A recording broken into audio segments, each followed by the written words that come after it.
All right, we're live. Let's pretend we like each other.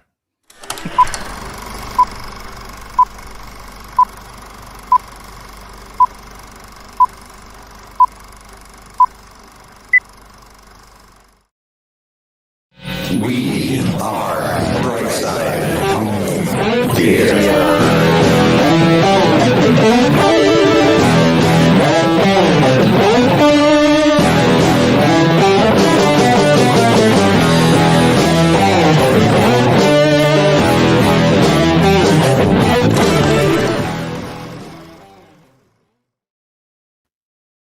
Hey, home theater nerds. Welcome to the Brightside Home Theater Podcast. The Home Theater Podcast, it's all about the experiences, the sights, the sounds, the scenes. He's back! Why? What do you mean? I was here thought you last were week. keeping me out. Oh, you mean John? He's back. Yeah, I was muted in the corner. I thought you were not going to let me be on the show. Yeah, not let you on the show. No, yes, I didn't, obviously we didn't prep or anything. We were just chatting. We're like, let's go. It's time. And I took John out. And Steve behind the logo's like this. Hey, what's going on? I forget to tell everybody my ideas in my head before we actually get to the show. It's fine. Oh, Steve's aggravated. It's fine. No, man. Hey, no, it's fun. The only thing is, Deej, I think we may have already made a critical error in the 400th show because all I want to do is talk to John. Exactly. So forget theater. Yeah. Bye, Deej. There you go. So, how you been? I'm great. Can't complain. Yeah, man, that's it. I want to hear everything. John, start from the morning after the last show and then right up till now. Go. All right. Well, let's see. I woke up at 7:45 that day. Had a bowl of Cheerios. Paul Hurt in the chat feels like old times. Yeah, I say hi to everybody in the chat. I can't keep up with all the names, but they've been going strong. Yeah. But in honor of old times, John, I went with the OG today. I see. Yeah. Huh? Oh, I almost put that one on because it actually is a little bit bigger and it fits me a little better. Yeah. Black. I figured I'd go with the theater. Yeah. Yeah. That's the OG, the comics one. So yeah, well, I'm like, I nearly put on the Nostromo T-shirt because of obviously Alien Romulus, but then I thought, no, 400th show. What are you talking? Can't do that. Yeah, right. Yeah. Hence I went with this. So there we go. There we all ended up in the right way eventually. Yeah, exactly. Yeah, we got here for the 400th show. I'm pleased to confirm these. We are back on Twitter, at least my side of it. On your side, Yeah. Awesome. So that's good news. Right. So we are live and direct on Twitter. Well, X, whatever he's calling it this X, week. Twitter, whatever. Who cares what it is, as long as you get to talk to some cool people. Don't use its dead name, Steve. It's X. No, they're true. Yeah, X Parrot. Yeah. Exactly. So yeah, oh man, we are back then. We are back. 400 shows, guys. Does it feel like anything more than 399? I say it only feels like about 360 to me. So 360. So excuse me. We'll just have a quick cough a minute. There you go. Good for you. About that. So first show memories then, guys, because I haven't been around that long. So first show memories, because this was hatched, wasn't it? This idea was hatched in the comics shop, wasn't it? Because I've seen the picture that you put up. Well, so tell us all. Yeah, the original idea was John and I were going to do comics home theater show, and that never made it to air. That was such a great idea. It was awful.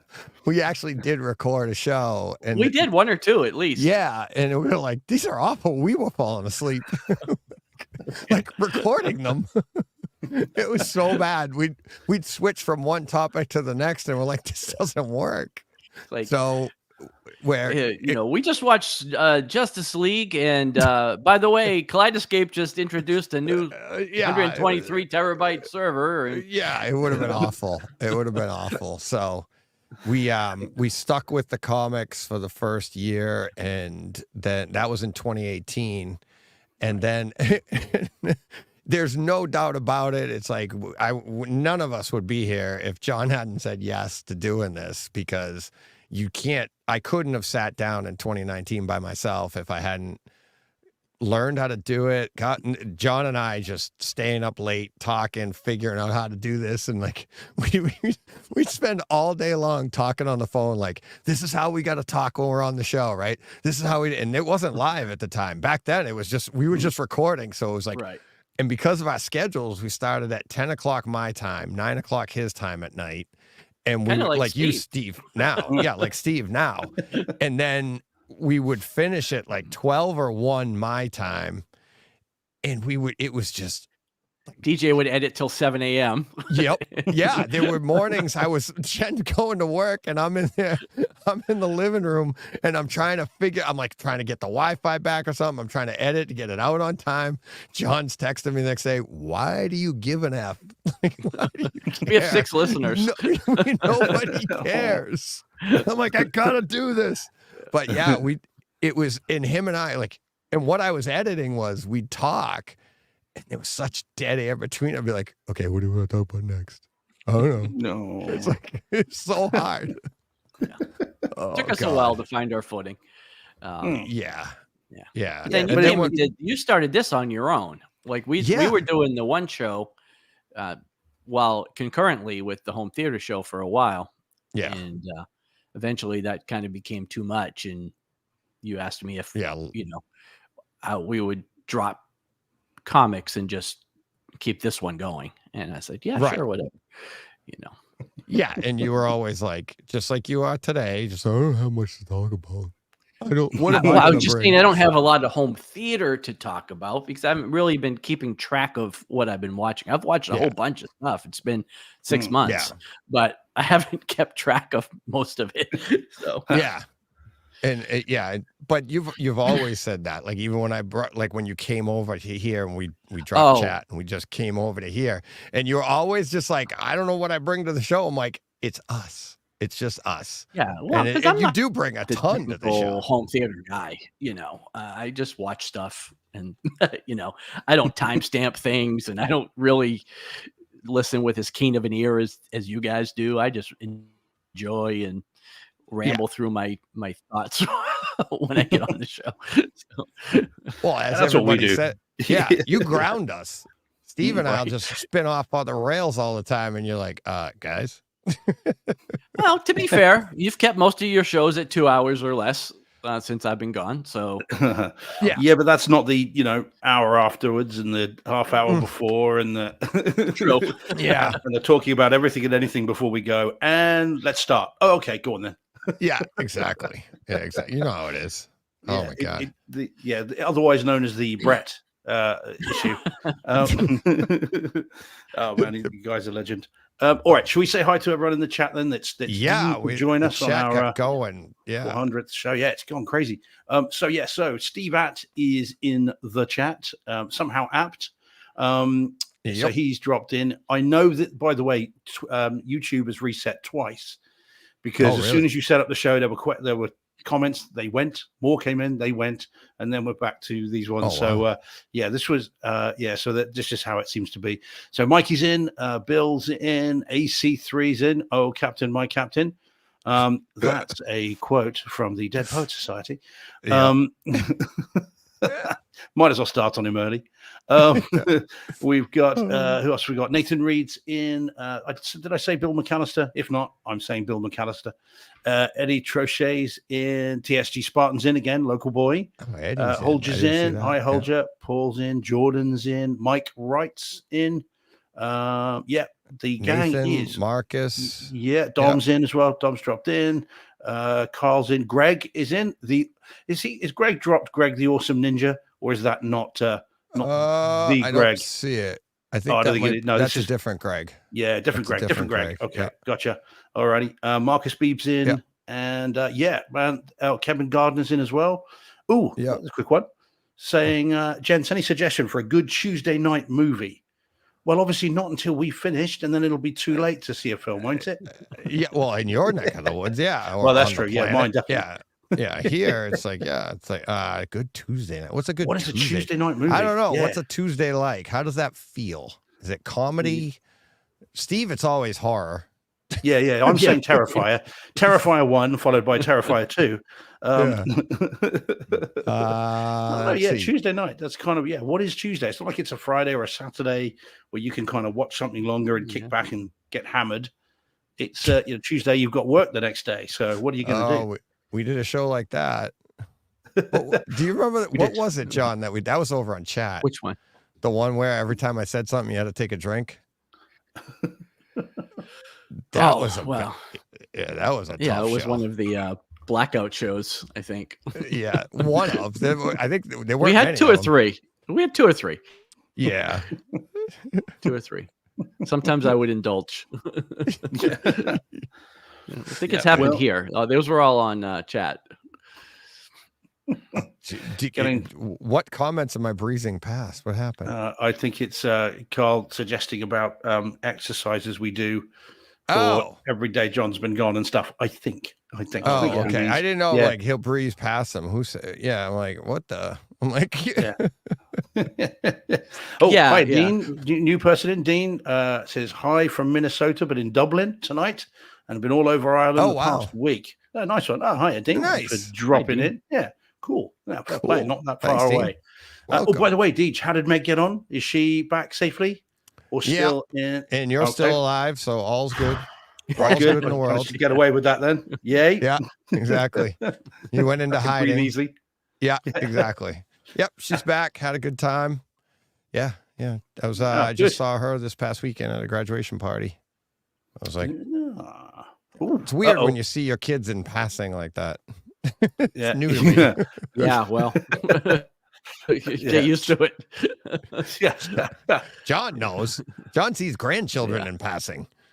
Yeah, exactly. Oh yeah. So Kevin says, I'm thinking Transformers: Revenge of the Fallen. Good choice. Good home theater. Choice. You're in right company here for that, Kevin. Yeah, mindless, fun. Hey, that's a Tuesday right there because you still have 3 days to go in the week. Well, you just keep going with the other ones, and then by the end of it, you end up in what was the most recent one? Battle of the Machines. What was it? In Midway. Steve, you might want to read that one. Bill, no. Right, can we block Bill? How do we remove Bill from the chat? That makes him out of chat. Wednesday for Steve. Yeah. In fairness, I said Terrifier 1 and 2, and those 2 films are way more scary. They terrify me way more. Hey, let's get to this before we keep going and forget what we need to get to here. But this is huge. Did you guys see this yet before today? I knew about it last week. I should have mentioned it in last week's show, but Brett Bjorkquist is doing something over on his YouTube channel. It's linked into this show here if you're listening to it on Friday. It's linked in the show. It's in the show notes here. It's in the chat. But Brett is giving away a trip, all expenses paid trip to Denver to Cedia 2024. A VIP event. Register to enter using right now. If you're on the YouTube page, you'll see the QR code. Watch, like, and share. Invite your friends. You can get bonus entries if your friends sign up and they give your name. So, like, if I said, okay, I signed up, but then I told Steve to sign up, and Steve says DJ told me to sign up. Now I have 2 entries. You can do it that way. There's, like I said, or you just go to the link just to register. And like I said, the link is everywhere. Go to the YouTube, go to Brett's, Factnatics YouTube page. That's what he's doing this for. Like and follow him.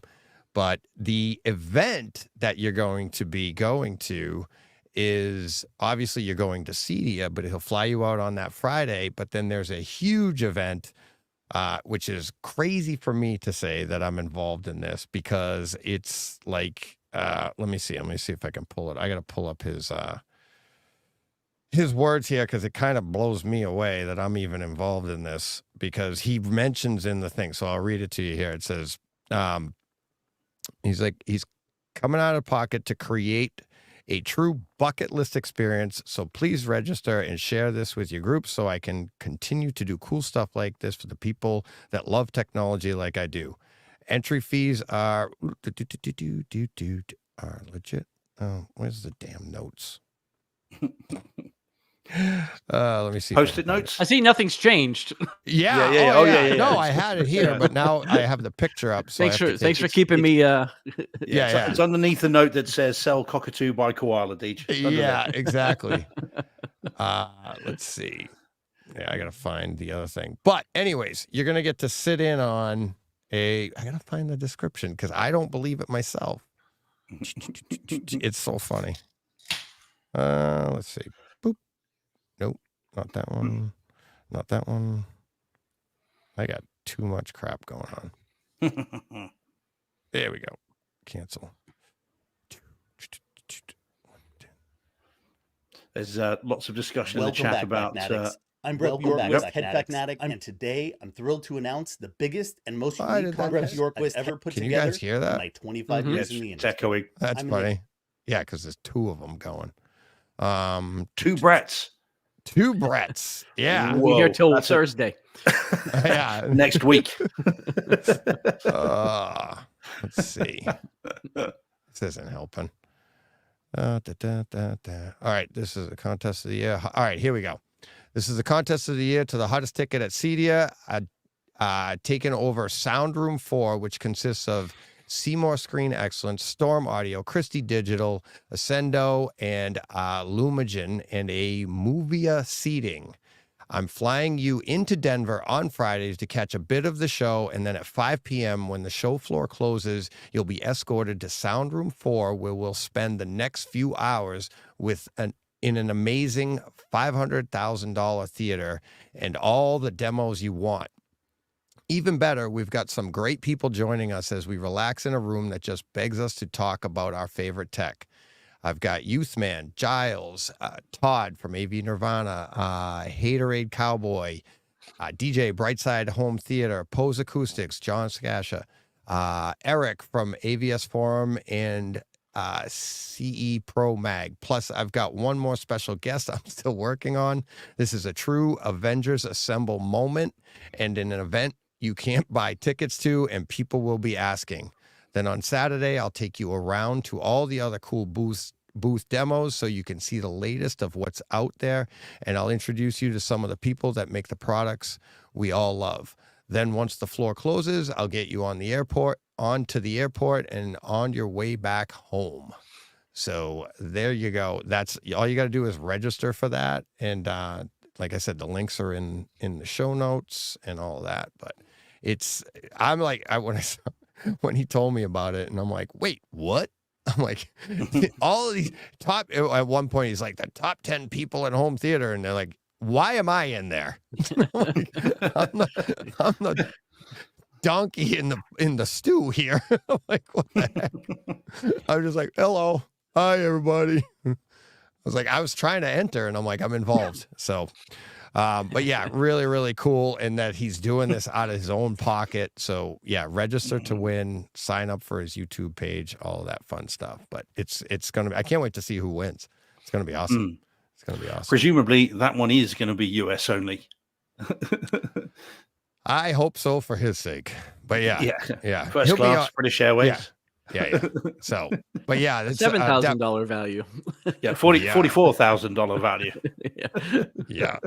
You haven't seen the bar tab that we can run up on the plane on the way over. There you go. So, yeah, I'm really excited for that. I'm really excited to see, meet that person, whoever wins, and then meet them there and just be like, it's going to be cool. I mean, because Cedia is something that you can't just go to. It's not open to the public, and you get invited, somebody will invite you if you're not in there. And it's like, I had to jump through hoops last year, so it's a little bit easier this year, but you have to prove your credentials and everything like that. And it's like, they had to look up the show and all that and tell them what you're going to do. It's pretty crazy. So just being able to get in and just be able to okay, Brett's now, he tried to do something like this last year, and he didn't get it 100% approved because he didn't think it would be a big deal. And that's why we had the whole Bad Boys of Cedia thing going on, because we actually all got kicked out. It was just supposed to be pretty much almost the same group, and we were just going to hang out in, I think it was Sound Room 10 at the time, and we were going to hang out and do demos and have a good time and maybe record something. And as we're all gathering to do it, security comes over and is like, no, can't do this. And Brett's like, what? And Brett's really good at talking. If you guys don't know, and he's really good at talking. He's really good at talking his way out of stuff. And he didn't want to be too pushy about it because, so we all got escorted out. So, yeah. But anyways, so there's that. That's exciting. Can't wait. All right. Back to show 400. John. DJ. What is your fondest memory? Not of all time, I'm assuming. Yeah. we don't want any back seat of a Ford Corvette things or anything like that. A Ford Corvette? That would be a Corvette. I don't know. Memory. Ford. I was thinking Ford Cortina. You guys wouldn't have heard of those. No, put me on the spot. Yeah, I did. Shoot, I don't know. I don't know. Just being that's good here. Stuff. I mean, I don't know. You put me on the spot. I have no idea. So, Steve, being able to take long, languishing toilet breaks whilst we did this short things from across the pond. Surely that'll do. Yeah, no, just being here. I guess honestly, meeting Steve is my fondest memory of this. Because I mean, we've known each other forever, so unfortunately, it was just kind of like, two friends talking. But I didn't know Steve, and I feel at this point now I could hop on a plane to England, and I'd have a place to stay and somebody to talk to, and spend time with, and that never would have happened if it wasn't for this show. So. Honestly, that would be my fondest memory of the whole thing. So, man, see now I've got a single thing. Now you change your answer. Rolling, man. And get on that plane, and we'll see you here. What time can you make it? Yeah. Steve's scribbling his notes right now, going fondest memory when John. I know. Quick line through. Yep, line through. When John left, it was great. It was just me. No, man. No. For me, and I see we've got someone waiting. But for me, I think it was the ganging up on you, Deez. John and I ganging up on you over Evil Dead Rise. I think that was quite fun as well. That was great. Which it got so awkward because that was the first week, and then the second week when I think John, you'd seen it by then, and all three of us had seen it, and I was just kind of piggy in the middle, and I didn't know what to do, and you guys were because from the outside looking in, you guys looked like you were fighting, and I'm like, oh my god, what do I do? Oh, we were. And if you watch that show again, I'm just kind of sat there like this, thinking, I don't know what to do here. That was good. That was fun. That's. If I had to say, like, for those memories, I love it when John and I go at each other and stuff like that. We have so much fun with it. We had one big blowout years ago, for real, too. And that was, luckily, we weren't live. Yeah, that was the other show. That was the other show. And we've learned a lot about ourselves since then. But yeah, exactly like John said, like meeting Steve. Here's a great segue of bringing people in. And it's like, it's meeting everybody. And meeting the listeners that's like the thing I did not expect. Hey, Shane. What's up, guys? The thing I did not expect out of this when I sat down by myself to do this. I mean, John gives me the confidence to do it. I do it. I didn't think I'd be sitting here talking with, bringing Shane on and all these listeners that I've talked to over the years. And just whether I talk to you literally through text, email, DMs, or you were a listener that came on the show, it's just the community it's insane. It's absolutely insane. I never thought that that's what it would blossom into. And it's, John and I start doing this in 2018 as just two idiots wanting to talk comics and home theater. And here we are. And it's like, it's just an awesome, still two idiots, but yeah, we're still two idiots, but now we kind of blended in with all the other ones that are smarter than us. And we're just like, we'll just sit over here. So Shane, how you doing, buddy? Thanks for popping on. How's it going? Good. What did I miss? I miss anything? No, we're just Shane. I'm just glad you're back after I felt I might have insulted you with the video last time. So let me publicly apologize for my ignorance. That was so funny. Carl. Oh man, so good. Yeah. But what I did mean, and I did say to myself, I'd say to you, if and when you come back on the show, you were right about Furiosa, by the way. Goodness me. What an experience compared to what I saw in the theaters when I really didn't like it.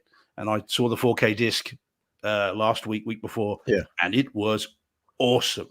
Yeah, it's an awesome movie, man. Awesome looking and sounding for sure. Oh yeah. Carl's comment is pretty good here. Yeah. Every email, I have a blowout with the Briggs every time I email, every email I send him. Well, he has it. I don't. I'm just like, oh, there's Carl again. I think half of his emails start with "You make me so angry." Okay. As all good emails should. Resting face. It's like Carl's resting face. I'm just angry. Okay. That's too bad. But yeah, Furiosa is Steve was saying last week, you might have been watching, but then you fell asleep, so you didn't get to this part, Shane.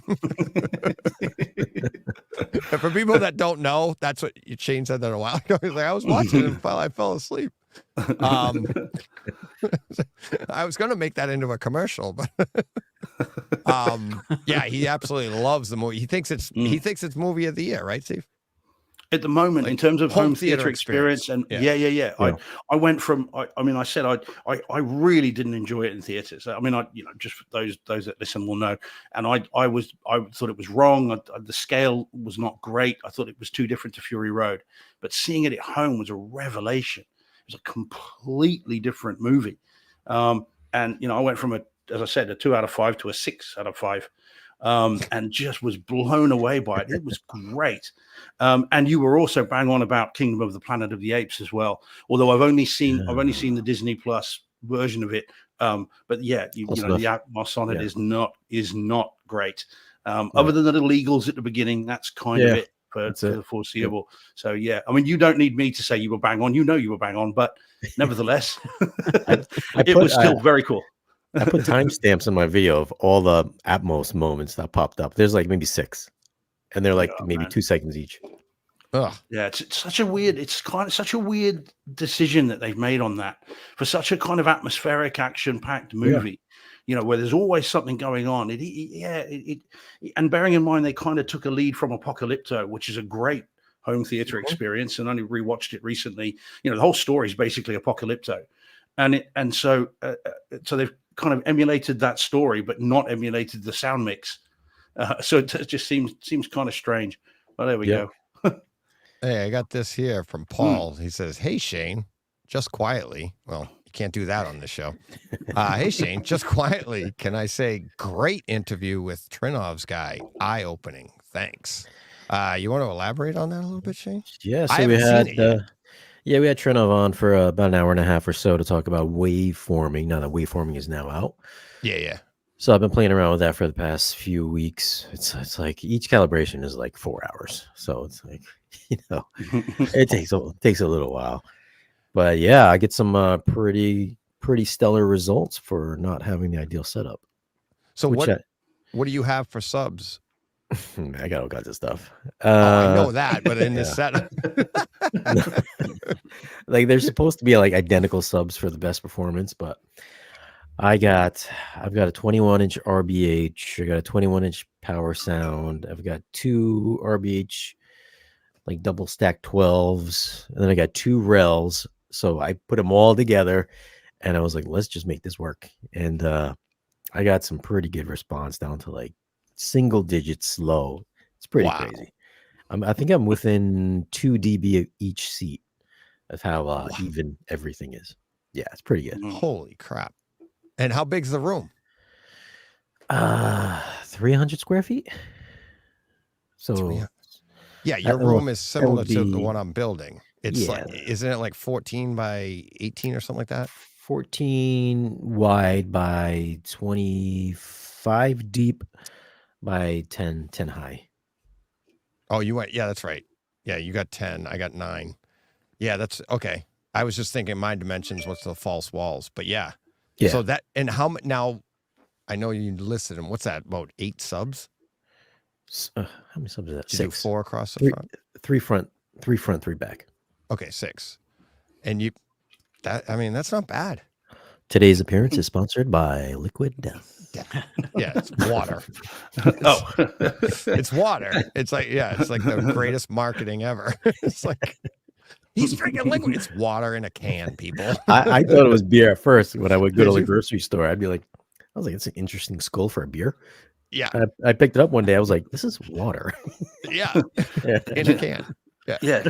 Look at me. I've had 24 pints and I'm not even drunk. I gotta pee a lot, but a lot of water. Oh, right. Let me just. I know we've got someone else waiting, but let me just. So Eddie, let's talk. Eddie says Furiosa is one of the worst movies I've ever seen, and I loved Fury Road. Hashtag bright side. Let's keep it happy here, people. Yeah. Eddie. I felt not dissimilar to you. I didn't think it was the worst film I'd ever seen, but I didn't think it was a great film. But if you get a chance, watch the 4K version at home, put the sound up, and enjoy. I think you might find, if you're like me, you'll have a very different experience at home. But, see how you go. Or me, or Shane, of course. Very different. And Deej, because you will like it too, Deej. Oh, yeah. Loved it. So, give it a go. John, have you seen it, by the way? I meant to ask. John, no, I have not seen it. I can't wait to see what you think of it. Yeah, it'll be very cool. And hey, Todd. Todd brought Todd in. Have you seen Furiosa yet, Todd? What's up? No. I'm going to watch it tonight, though. Oh, okay. This Tuesday viewing for Todd. That was a question earlier. Good Tuesday movie. Furiosa for Todd. Yeah, why not? Yeah. Congrats, guys. 400. Thanks. Thank you. I think you've been a part of like 300 of them. I don't think so. Maybe 3 minutes. Actually, that's not true. No, you went. I think you still have the record. I think. Do I? I think you do. It better stay that way. Yeah, at three, almost 3.5 hours. You and I went, and I was shocked because you usually don't do that. That was an epic. That was an epic moment. And that was the night we came up with the 24-hour show. And sorry, guys. Sorry, DJ. No. There's no need to apologize to anyone or anything apart from Brett's liver. Yeah, he needs to apologize to that. But other than that, it was all good. That was hilarious watching that all go down. Oh yeah, yeah. Literally went down. He just fell off the couch. I can't believe you guys all went away at the same time. I know. He was just kind of like slipping. Oh God, it was so great, so great. It's boom, and then fell off. Yeah, until he went. Yeah. Oh, it was good. That's kind of what this show is right now. It's like a little test run again to go back into that and just popping in and it's. When are you going to do it? Same thing. We're doing the same thing on the when we change the clocks back. I'll do another 25 hours in November. And we're doing it for Movember this year. And after Cedia, we'll ramp up. You know this. We talked about it the other day. Yeah. I do I know that? Well, we talked about a lot of things the other day. I'm thinking 50 hours is that's a nice round number. The world record, isn't it? Yeah. Is it? Mm-hmm. Shane, what's the longest you could talk, buddy? Oh God. I think my most was like 2.5 hours by myself. That was a stretch. By yourself. That's a long time to talk by yourself. Yeah. That was a few beers though, so I was ranting. For a while. Yeah. I could just start like reading the telephone book. I could do it with the chat. I don't think I could just sit here and talk for 25 hours by myself. I mean, I could. It would be boring, right? I think you totally could. And so, Todd, this is our first chance to talk for a little while. This year's horrors. You're one of my horror go-to guys. What have you got for your top say 2 this year so far? You know what? One that I just watched that I really liked was The Witch, and I had never seen that. I thought that was really good. I dug that one. What else have I seen recently? I'm gonna have to look. I'm getting old, so my memory, my short-term memory is completely I love shot. when younger people than me say that. I could recite baseball stats from 1985, but I can't remember what I ate for dinner yesterday. Priorities. Oh gosh. Have you guys seen a movie called Kimmy? No. I feel like I know it though. Yeah, with Zoe. girl. Zoe Kravitz, yeah. What's her last name? Kravitz. That's Lenny's daughter. Yeah. Oh Yeah. yes, I did see that. Kimmy, Kimi, right? Mm-hmm. Is that it? Yeah. I didn't like it. You talked about it, DJ. Yeah, didn't I? Yeah. And I didn't like it. I liked it until the last 20 minutes. It was another one of those movies that seemed to be pretty good, and then it just completely fell apart. They dropped the ball on it, in my opinion. But gosh, Steve, I'm whiffing on this here. Have you seen the First Omen yet? Have you seen that? No, I bought it. I bought it when you were talking about it when I was driving home from New York. Oh yes, or from Boston. Yeah. Yes, I risked my life and limb to purchase that movie on the expressway, and then I have yet to watch it. Yeah, it's a good film, but it's not worth dying for. Okay. Abigail's another one that I watched. That's good. Yeah, I mean we're all liking that. John, have you had a chance to see that yet? I saw Abigail, a while back. I liked it. I watched Immaculate. Have you all seen that? No. What's that one? That's the Sydney Sweeney. She's a nun, and I'd say it's billed as a horror. It's really more of a suspense. Is that the horror, Paul Verhoeven film? Is that Paul Verhoeven?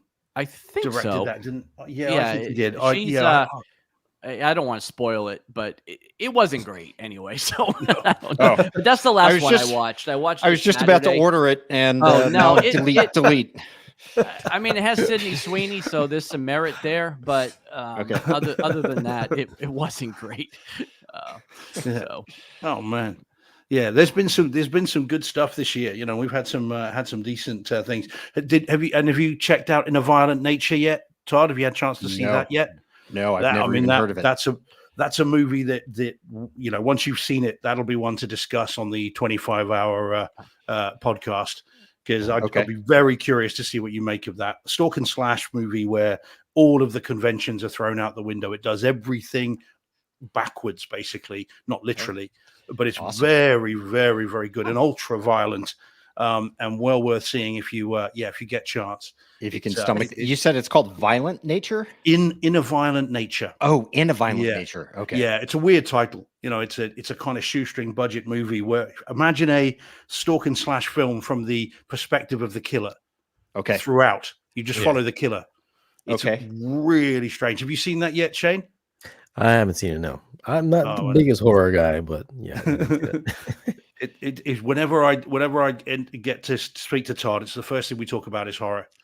Did you see Romulus? Alien Romulus? Yes. Yeah, I saw it on Saturday night. I don't know if we're going to get to what are we doing, Deej? Are we going to get to these later? Are we going to do them as they come up? Yeah, we'll see what we have, see what happens with the chat and everything like that. But, did you see it, Shane? Have you seen it? Yeah, I saw it. What did you think? I thought it was all right. You guys want to do it right now? I can pull it up. We can do. Yeah, if it's cool with you guys. Yeah, if that's all right. I'd love to hear about it. I'm curious to see it. Well, there you go. There we go. Yeah. So the aforementioned Alien Romulus in theaters now. Yeah. So yeah, I saw it. I mean, I'm a massive Alien movie fan. I don't dislike any of them, frankly. Certainly none of the kind of the main ones. And I mean, obviously, Alien and Aliens. Deej and I have talked about this before in terms of it depends on what kind of day of the week it is as to whether I prefer Alien or Aliens. The two are masterpieces, I think, personally. And so they're great. And Alien 3 is an oddity, but good fun. Resurrection's really good fun as well. But this is I think a return to form. I did enjoy it. I thought it was good. It's interesting that it's directed by Fede Alvarez, who is the guy that did the 2013 version of Evil Dead. And I think if you know that going into this helps you because you kind of know what you're in for. This isn't as violent as 2013 Evil Dead, but it is it is clearly of a piece. And I thought it was great. I did enjoy it. My only problem with it is I saw it in a theater that had the world's most comfortable seats. You know, we're talking leather recliners, you know, with separate footrests and everything else. Yeah. But they haven't spent the same amount of money on the screen or on the sound. So what happens is it's kind of a lot of, obviously it's in space, so it tends to be at night. Not a lot of day shots in space, funnily enough. And what I found is on lots of those establishing shots on this particular presentation were quite blurry. And so they went by kind of quick. And so you didn't really get the scope and the scale of it, or at least I didn't. I thought the audio was good. Some nice Atmos moments with the sirens and everything else going off. But this is a movie that I'm hoping is going to Furiosa me. So I quite liked it in the theaters, and I'm going to love it when I see it at home because I have high hopes. And talking of Alien Romulus and someone that might have some input to this, hi, John. I thought I'd come and join you. We address the balance of the overwhelming number of Americans that are in here. Okay, fight. Try to bring some balance. What are you trying to rejuvenate the revolution? Why not? I work for Americans. I spend most of my time talking with Americans. I feel like an honorary American. I'm sort of transatlantic, mid-Atlantic, I think, most of the time. We'd love to have you. We'll trade you DJ for you. Would you? Can we do that? You're not offering much there. It's like gotta get something else. I don't know if you're trying to insult me or you're trying to. I'm like, I don't know which way to go with that. Can you throw that? I don't know, picture. You get the chance to live in the centre of London, right next to Leicester Square, with all the greatest cinemas on the planet. You get to go into Disney every day. I mean, I don't know. Yeah, but I'm kind of honored because I'm being traded for you. I mean, you're a great guy. You've been awesome to me. You've been awesome to the show. It's like you're just such a great stand-up guy and everything. And I'm like, but at the same time, we're like, can we get rid of DJ? And look at what we get back. It's like everybody on your side is like, we got screwed. It's the start of World War III. Yeah. Why couldn't we get that guy Shane with the cool voice? Who's that? Yeah, exactly. That's what everybody says when Shane's on. He sounds so good. Well, yeah, that's what I sound like when I'm not super excited about everything. Hey, everybody! Yeah. So John, you've got some perspective on Romulus, haven't you?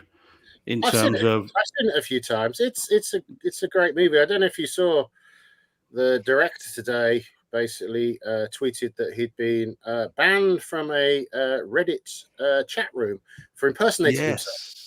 Yeah, I saw. Yes. I didn't believe it was him, so they banned him for life for pretending to be him. For being himself. Wait, he was pretending to be himself? No, he was being himself, but the moderators decided that he wasn't really him, and they banned him for life. That's great. Says a lot about the modern age that, I mean, it's like you can turn up at one of these lookalike competitions and person and you'll probably lose. That's what I was just going to reference that. Like you hear about people that go into the lookalike contest, like Tom Cruise would go in and be like, and they'd be like, no, you're nothing like him. And it'd like really be him. They'd lose. Oh man. But it was a lot of fun though. So it is a good movie. I did enjoy it. I'm looking forward to seeing it again on 4K disc because it could and should be exceptional.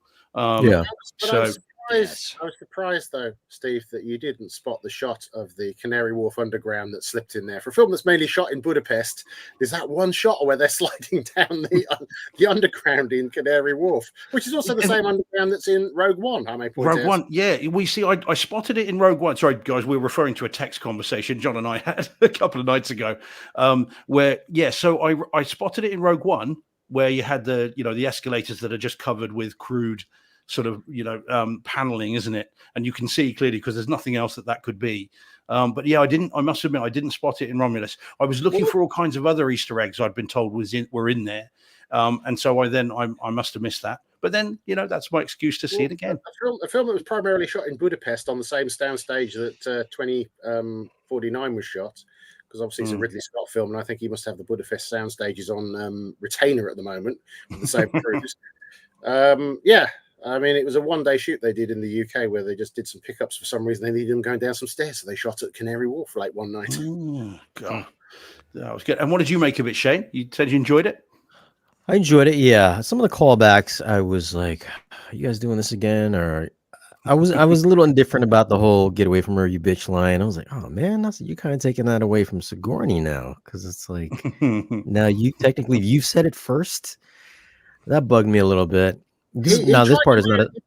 He tried to reinvent it though. If you notice, he was trying to do it with a different twist. It was quite sort of quite interesting. I thought.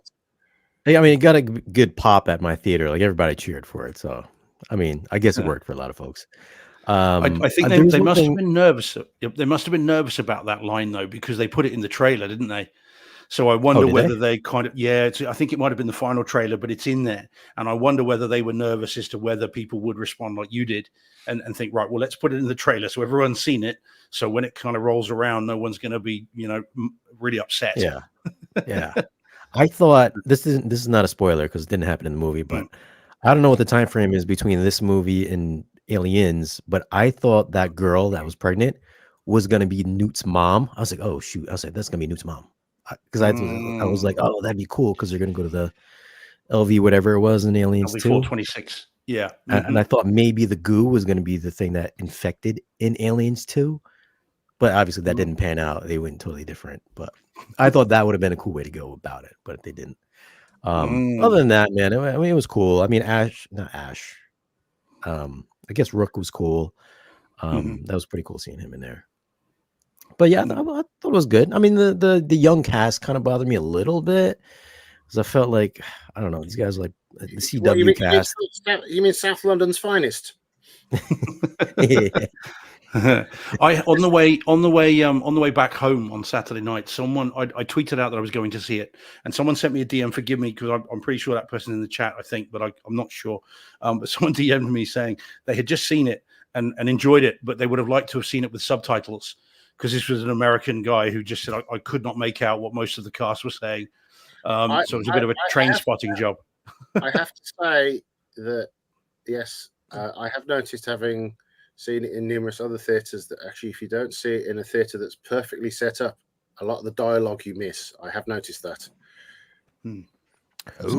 I saw it in Dolby when it comes to home. Yeah. Well, if you saw it in a Dolby theater, you saw it in the best. We love Dolby. It would have been perfectly set up. So, but yeah, in other theaters, I have noticed that it's like some of the dialogue is a bit hard to hear.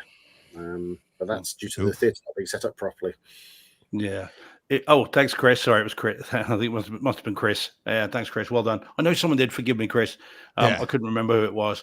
But I mean, I get that. I mean, I did not see it in an ideal situation. As I said, the seating, lovely. Screen, not so great. Sound was okay. The Atmos audio is good enough to convince me that the home release should be great. And what do you think, John? Obviously, without telling tales, obviously out of school, as it were, and nothing behind the scenes, is it likely that, do you think, just speculating, that it'll hit Disney Plus before it comes out on disc, like they've done with Kingdom of the Planet of the Apes? Again, if you don't want to answer that, you obviously don't have to. I don't know. I'm not privy to how they change their mind every other week as to how they're going to release stuff, because they're constantly monitoring the market and working out what's going on. I mean, they have very interesting strategies as to what they're doing. I mean, like Inside Out, they held off, because they wanted to give it a good run in the theaters. I mean, interestingly enough, in the US is only getting a 4K disc of Inside Out 2 on Steelbook. So you've got to pay a nice price for it. Whereas in the UK, you're getting a Steelbook and a regular 4K disc. So is it just a literally a title by title decisions? Is it there's no overarching thread where this is what we always do? It just depends on whatever the metrics are that they're applying. these days it's all analyzed, and it's all based on a title by title basis. Basically, what they do a lot of monitoring to understand what they think the market would most work well with. I mean, it's a brave new world for them, and they've struggled to start with, but I think they're now starting to understand where it sits in the world. Yeah, fair play. Like I said, I am looking forward to seeing it again. I won't go back to theaters to see it. How about you, Todd? Would you go and see it in theaters, or are you gonna wait? No, I'll wait. I'll definitely wait for it, but I'm looking forward to seeing it for sure. Yeah, I think if you're a fan of the franchise, I think it is definitely worth seeing. I don't think anyone is watching it and going, oh, don't waste your time with it. And it's nice to see a kind of a slightly different take on that. I mean, we've seen Ridley's it goes at the obviously the prequels with Prometheus and Covenant, both of which I quite like. Frankly, I mean they're odd, but I do like them. I don't, and especially the home theater versions of those are both really nice, and I've watched them both recently again. So they're great. So I thought Prometheus was fantastic. Yeah. I know I'm in the minority with that, but I love Prometheus. Yeah. A lot of people hate on it, and I'm not quite sure why. Well, I think there are some slightly odd decisions made by some of the characters in it. Ooh, Space Cobra, let's go and give it a cuddle. Which is a little bit strange. but I think, but in terms of the ideas that Prometheus is putting forward, this Chariot of the Gods type sort of ideas are fascinating, and it's told in such a visual way, as Ridley always does. And again, John's got a perspective on that, I know. So Ridley Scott's visuals on those are fantastic. They're just a bit odd. They just don't quite fit with the Alien prequels. I'd almost rather they were just separate movies, and I think we'd all love them. I think everybody would like them if we didn't try to kind of nudge it towards or shoehorn in an Alien story in there. And Covenant is I think is really good as well. It's brutal with a hell of an ending. That it's about as dark and nihilistic an ending as you can get in that universe. And so I think they're both great movies, and as I said, very good home theater. So yeah, it's good to see coming back to form to a certain extent. Question though, what do we think of the leading lady? Because this is her year. I mean, she's been in 3 big films so far this year: Priscilla, Civil War, and now this. She's leading. Oh goodness me! Do you know what? I've just realised she was the girl from Civil War. She's the young photographer. Yes. Oh, see, I didn't even recognise her. Well, that's the thing. It's interesting that most people don't realise it's a big year for her. I mean, she was brilliant in Priscilla. I mean, then obviously Civil War, she had a secondly, and she's carrying the film in this film. Did she really though? I was like, this is no Sigourney, not at all. She just seemed like my little sister was shooting a gun. I mean, that's what I was thinking the whole time. I was like, come on, man, you're like 14 and you're like trying to be Sigourney Weaver. No. I mean, I still like the movie, but I just didn't buy into that. She's actually 26, so just look really. Oh yeah. She was very, very good in Civil War. Like I said, I didn't even recognize her in this. I mean, she was very good. I mean, I think with Alien in particular, that you're either Sigourney Weaver or you're just a cipher for her.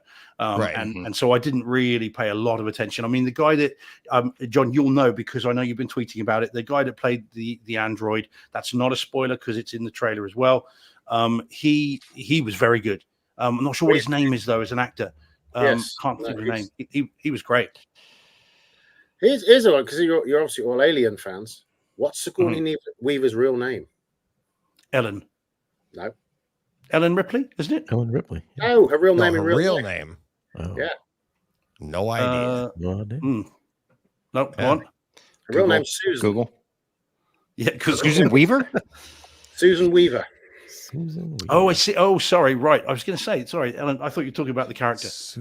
Yeah. You are Susan. Funny. Somebody Sigourney's middle name. It's a sort of a thing. It was one of her nicknames when she was younger. So Sigourney was a nickname. I wonder how that came about. My brother did some work at Elstree Studios a while back where they were filming Gods and Kings, Exodus, Gods and Kings. Obviously, Ridley Scott filming that. She was in that very briefly, and my brother was delivering some stuff to Elstree, some scissor lifts, and he bumped into her there and said she was lovely. really friendly, really chatty. I don't think she had a lot to do on set, so she was very friendly. So he thought he says she was very pleasant. Had no idea who she was. My brother knows nothing about movies, but was told after it was Sigourney Weaver. That's awesome. Alrighty, so positive on that then. I think those that have seen it. Yeah. Well, I thought it would be anyway. I haven't seen it, but like we were chatting earlier, I was like, I can't wait to get it at home. Of course. It's made its money back already. I mean, it cost $80 million to make. I mean, this is the thing. It's the $80 million club. I mean, the creator was $80 million as well. So it doesn't have to work really hard to recover its budget. So it's actually in profit already. So everybody's happy. Wow. Good for them. Well, Disney, we were texting Disney having a hell of a year, though, aren't they? With Inside Out 2, Kingdom of the Planet of the Apes, obviously Deadpool and Wolverine making a little bit of cash, and then this one as well. I mean, they're gonna finish top of the studio league this year, aren't they? They're bound to.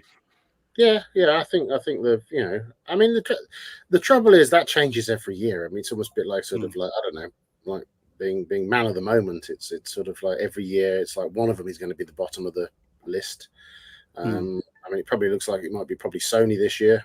But you never know; they might pull it back. I don't know. Speaking of, did you see Borderlands? Yes. No. Oddly enough, I actually really enjoyed it. I liked it too. Oh, really? It got this is what I don't understand about critics. It got absolutely hammered, and I went to see it expecting it to be bored senseless, and I actually thought it was actually pretty good. It was good fun. That was good too. Yeah. Oh man, I've just read nothing but bile and hate for it, so I've just decided I don't need to see it. But if you guys are saying it's worth seeing, we saw it. Maybe if you're like into the game lore, I know nothing about the game, so I just went into it. I have played the game a little bit, not a lot, but I played it a little while back, and thought it was okay. But I might be the only one on earth, but I'm an Eli Roth fan generally. But I prefer him when he's making his kind of much more R-rated, harder stuff. When he tries to kind of water it down, it's never as good. I was one. I mean, I think Green Inferno is absolutely great, and most people hate that film. And I think he's done some really good stuff. It's just this one didn't quite. The reviews have been savage. The huge loss of money. What is it? I think it just hit 20 million, and it cost 110 to make. And that's worldwide. Oh, wow. So I saw it, and the guys I saw it with, we reckon that in a couple of years' time it'll be a cult film, because it's actually quite fun to watch. It's not the greatest film on the planet, but actually it's great fun to watch. It actually works really well, and it's got some really nice moments in it. I'm pretty sure it's gonna be top 10 best looking sounding movies this year. I can almost guarantee it. I mean, visually it's stunning. I mean, visually it's absolutely stunning. But I mean, it's weird. It's like you take like The Fall Guy.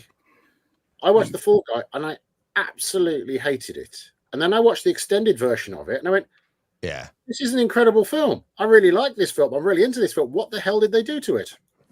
Yeah, you and I had that conversation. We were like, because you were like, it's insane, and then like you and I went deep into it. Like, this means so much more. Just like little conversations that mean so much more out of, and they took out all the references that make that meaning. To your point, it's like it was just, I liked both versions of it. I just had a lot of fun with Fall Guy, but Borderlands though, it's like, I wasn't sure about it because of the video game, but I'm like, you got Kate Blanchett, Kevin Hart, Jamie Lee Curtis, and I was like, all right, I'm going to seems like it could be fun. DJ, I'm going to sound incredibly sexist here, but at 54, she looks incredibly hot. Oh, jeez. That's Kate Blanchett's 54? She's 54. Oh, yeah. She's my age. I didn't know she was that old. For her age. Hey, easy, Shane. She looks absolutely stunning. You just threw John and I under the bus. Yes. Hard. Yeah, man. Yeah, I don't know. Just the reviews are so atrocious, and there's so much good stuff out that it's kind of hard to get much enthusiasm up for anything that isn't universally liked. Steve, as somebody that like thinks of you like a brother, I can say this. You don't even trust your own reviews. True. You reviewed apart from the Fifth Furiosa, Element, didn't like it, and then saw it again. Yeah. And contrary to your own review, it's great. Did you like the last Godzilla Kong movie? Yes. We talked Which about one that. Okay, then you probably like Borderlands. Oh, Kong movie. Then you'll like Borderlands. Yeah. Okay. We talked about that on the show, Shane. That's one of the things we talked about. Okay. All right. Well, I'll wait for it to come out at home. I'll see it at home. I'm not going to go to theaters and see it. But all right. Well, that way, at least if it is a good home theater movie, then that can go a long way. And what happened to Todd, by the way, Deej? We lost him. I just got a text from him. I think let me see. He's just his internet just went out. He's like, oh man, I think my internet just went out. And he goes, just got completely severed from the stream. I'll try to hop back on when it comes back on. Okay, I hope no one's not. They haven't dug up his internet thing out in the garden again. Cut the pipe. We're having this discussion though on the other day on Facebook about the relevance of critics these days, because are critics really relevant these days? I mean, they consider themselves to be some great oracle of movies and greatness, and actually in reality they're giving no more than personal comment. Go back 20 years. Great film critics gave cultural consciousness, cultural connection, everything. They were really on the money as to what the film related to and how it related to. I mean, you just listen to Barry Norman from the 70s. He's so on the money when he's talking about a film, how it relates to today and what's going on and everything. You just to a critic these days, just like, I don't like it, it's almost puerile, some of the criticism you see of films these days. And you have to ask the question, are critics relevant these days? Because there's so much comment on social media that actually, is anybody listening to these guys? Well, it's a living. Keeps us going, doesn't it, Deej? Yeah, absolutely. But I think that the critics spark the conversations too, right? So like if you don't have those, quote, professional critics, and then, I mean, if you just rely on the conversation, I mean, that's one way, but it gives you something to bounce off of, either agree or disagree. And I think, I mean, you guys would know better than me, but was Siskel and Ebert like the first group to do it? Like a pair where there were times they disagreed. And then that's what was it. And this is obviously long before internet, but you would have a conversation like Shane and I disagreeing about Oppenheimer, or Steve and I in Evil Dead Rise. And it's like, you know what I mean? And you'd have the back and forth, and that, maybe extended the credibility for a little while. And then other people start doing that. But I think, were they the first ones to do that? I think you probably, I think that was sort of based on back in the 1930s. That was quite common to have two people sounding off each other. And I think they brought back that concept from sort of like the Radio Days era of like people criticizing stuff. We used to have two people with opposing opinions. But I mean, Siskel and Ebert were incredible. I love their discussions. I mean, if you look on YouTube, you can dig up some of their like reviews of like Return of the Jedi or Star Wars. Yeah, and it's like they're brilliant. Oh yeah, and I mean, I've seen those clips, and they'll show people in line outside the movie theater for that stuff, and it's talk about nostalgia. But Mike in the chat saying that disagreement makes it great, and it does. It's like it's so much more engaging when two people, because then you can actually get, even in the chat, how many times have we done this, John and Steve? Like we'll be like, you guys like it, or go to Evil Dead Rise. You guys both liked it. I didn't like it. But that gives the opportunity. Now, one, you're like, I'm outvoted, so that means I have to like it. No, but then people in the chat are like, I didn't like it too, but they feel bad because it's overwhelmingly loved. And it's that's what makes everything. I mean, it's the disagreement that's Shane and I laugh about. I can't believe he doesn't like Oppenheimer. And he looks at me and goes, I can't believe you like it. DJ, that's called the salon. And where am I getting this reference from for a salon? Oh, that's from Big Bang Theory there, buddy. Yeah. When they're trying to educate Penny as to what a salon is, and they're exactly. It's, oh my God. I think you need to begin that with Captain. That's from Big Bang Theory. Yes, exactly. Captain AC3. Yeah. I don't think a lot of people would get that reference though, John. A lot. No one got my reference the other day. I think it was on Twitter where somebody had put a picture of somebody in Star Trek, and I said, no, that's completely on the money. Where Starter for 10, which program does somebody turn up dressed in Star Trek clothes to watch Star Wars? Yes, and that was Big Bang Theory, and that was Will Wheaton. And he's like representing the team, and he walks in for the Star Wars premiere dressed in Star Trek garb. John, when Shane was last on the show, we talked about Oppenheimer briefly, and we were talking about you actually in terms of how many times you've seen it. How many times? What numbers are you up to now? I haven't watched it for a bit, but I probably saw it theatrically about nearly 20 times. Oh my gosh.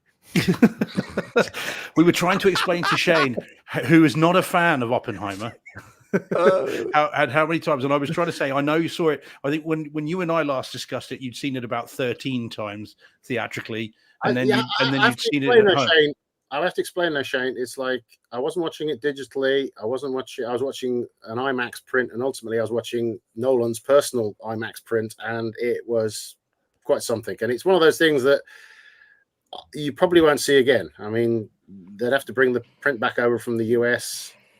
Right. Yeah, it was interesting because originally when I saw the first IMAX print they had, there was something wrong with it, and I kicked up a fuss, and I spoke to the woman at Universal who was handling it, and basically we spoke to Chris, and Chris said no problem, and he sent over a personal check print that he'd done himself, and the difference was night and day, and it was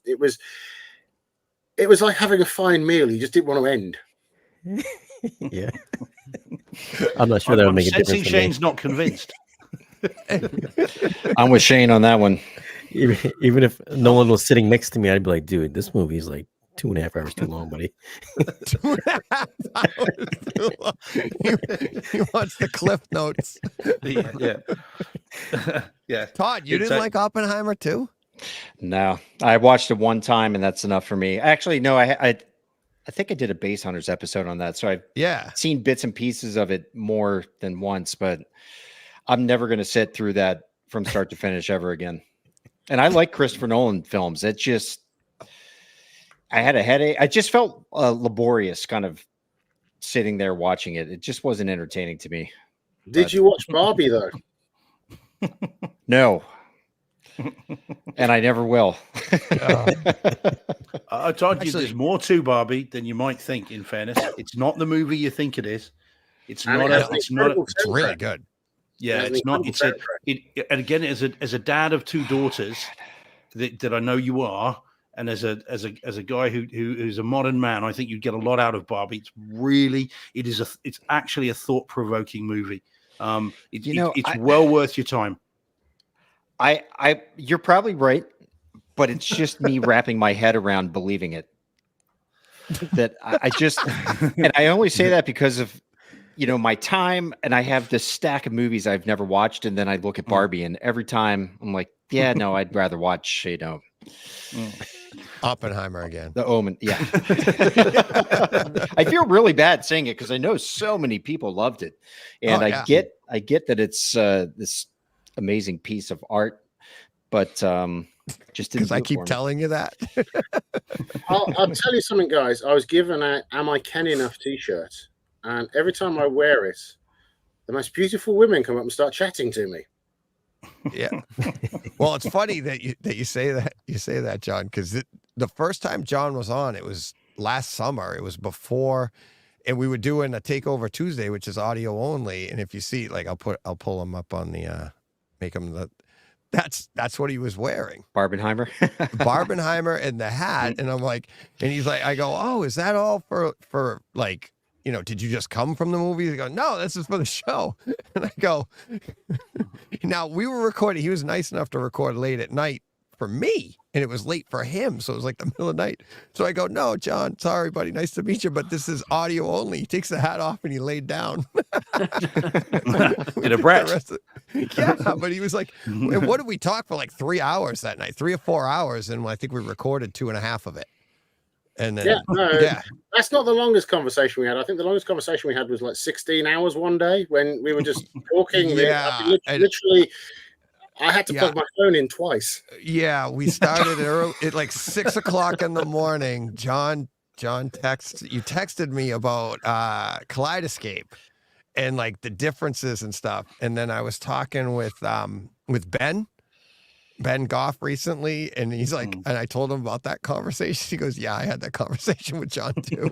And it was but that wasn't the whole day. I mean, once John and I get going, once Steve and I get going, John over there, John Ciccone, my buddy, him and I will talk, but John goes, "I gotta go."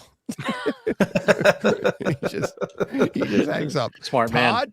Todd, exactly. I let my phone run out. I don't plug it in. Yeah, exactly. My battery's dying, and he's like trying to drain it. He's got GPS going. He's got everything. Todd does the trick my dad does, and he'll be like, "Yeah, I'm on my way to this place," and then so there's an end time. That's not a trick. That's reality. Talking of Ben Goff, I think Steve needs to come over to London, and me and Steve need to go into Ben's place, and we'll do the show from there, because Ben's new theatre is a masterpiece. It's something else. Yes, it is. He has spent months and months and months tuning it. It's got some of the greatest equipment you could ever imagine in there. He's done an incredible job. I mean, he's built a showroom in a industrial estate. I mean, it's really weird. You walk into this industrial estate and you think you're in sort of like, you're going to get your car serviced or whatever it is. And you walk into this door and then suddenly you're in what appears to be a luxury house. And then suddenly there's a luxury cinema. Yeah. Wow. It's awesome. What's that? Like 1.5, John? Something ridiculous. $1.5 million home theater that they use as. He's got the best Barco home cinema projector, which is way over spec for it. I mean, it's 30,000 lumens. I mean, that's the way to go, though. You got to overspec. Yeah, but 30,000 lumens. I mean, like literally the man with the infrasonic subwoofer. Yeah, the dishwasher subwoofer or the washer dryer subwoofer. Yeah, I mean, you got got bookends here. You're doing that. Shane's got waveforming going on the other side of the screen here. Yeah, and it's like. Yeah, put it all together in Ben's place, and you could probably kill you by the overbright picture and the subsonic face. Go blind and deaf in a matter of seconds. Yeah, but have a great time doing it. Todd, did you hear that show I did with Ben Goff? I think I heard parts of it. Did you hear about the infrasonic stuff and how he did research and like to research what infrasonics can do and everything? He went all the way to like the windmills. Like the big, giant windmills that they have now, not the old ones, but Don Quixote ones, the new ones, and all like the frequencies they put off and how low they are. But then we were talking on the show about how like those things go so low, and in his theater he could literally crush the building with the frequencies go so low. Wow. And crazy. And it was, it's crazy, the stuff. And I'm like, could you imagine someday like home theater is regulated by the government because you can only have these speakers, and this speaker here, if it goes too low, it can only play this, because you'll literally crush your foundation. What, does he have a rotary sub? Is that what he's got? I don't remember. He's got 16 or 24 subs in. It's ridiculous. I mean, literally, you could do Death by Bass in there. Yeah. Wow. Well, yeah, because it would. The frequencies would vibrate the foundation of the building, to a point that it would crush the building, like make it just crush and explode. But presumably, before you got to that point, the subs would remove all of the air from the room, and you'd suffocate. Yes, because there's that apocryphal. Deez, you might know about. Sorry, John, but there's that apocryphal tale about those kids. Again, as I said, it may just be nonsense, an urban myth of the kids that put all those subwoofers into a car or into a van, and they just filled it with bass, and closed all the doors and the windows, turned it up, and the subs pushed all the air out of it, and they suffocated. I haven't heard that. I've seen windows blow out. But is that urban legend or true? Is that like I said, it might be apocryphal, but I've heard about it. Sounds like an urban legend to me, Steve. A bit like when you're a kid, when basically if you had a packet of moon dust and a can of Coke at the same time, your stomach would explode. Yeah. Mikey likes it. Pop rocks. Yeah, we have Pop Rocks and soda, right, John? Yeah. And Mentos and soda and Coke. Yeah. Mentos. Yep, Mentos. I'm not saying I haven't tried that before. But in terms of Ben, John, I'm in touch with him now thanks to you, so I need to I've got to get back to him actually. But that'll be a good fun to go and visit that. I'd love to go down there one Tuesday night and do you, me and Ben dial into the show. That'd be a good time. Put I want to Deej get on a over 200-inch screen. Yeah, I know. I want to get over. Good. We should do that. And that guy, I can't. I'm hoping I can get him back for the 25-hour show, because he's doing designing multi-million-dollar theaters, and he's just like us, just like crazy passionate like us. And but what also, the hell was that? Is that yours, John? You got R2D2 going off in there? That's yeah. Phone's going off. No, what you should say as well, though, DJ, about Ben is don't forget he's the co-chair of the technical committee at Cedia, so he comes up with all the Cedia specs. Yep. Yeah. And but one of the most impressive things that I heard him say when he was on the show is like he turns people away. People hire him or want to hire him, and he interviews them, and he'll turn them away if they're not passionate enough about home theater. He's like, I don't want to spend my time doing that. And he goes, for somebody that just like, because there's people out there that just have the money and they're like, I want a theater in my basement next to my bowling alley. Okay. But they don't care about it. They just want a theater. And if he senses that, nope, he's not designing one for you. I was like, that is so cool. I can just see him strapping people down in chairs, light in the face. Yeah. Do you like home theater?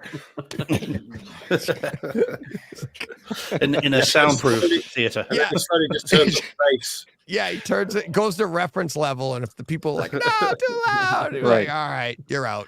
Done. Right. Clockwork Orange special. Toothpicks. Yeah.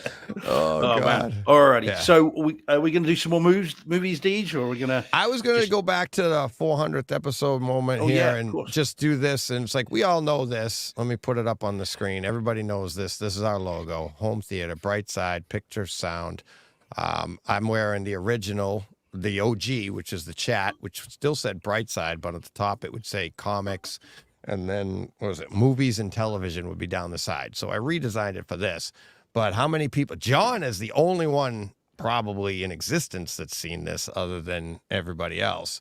But there is the original that I texted to John back in 2018. This was our logo. And I was like, this is a slice of pizza? Pretty much. Well, yeah, it was. I was going to say it looks like a bikini. Why do you? Oh my God! I don't want to know what's going on underneath it, though.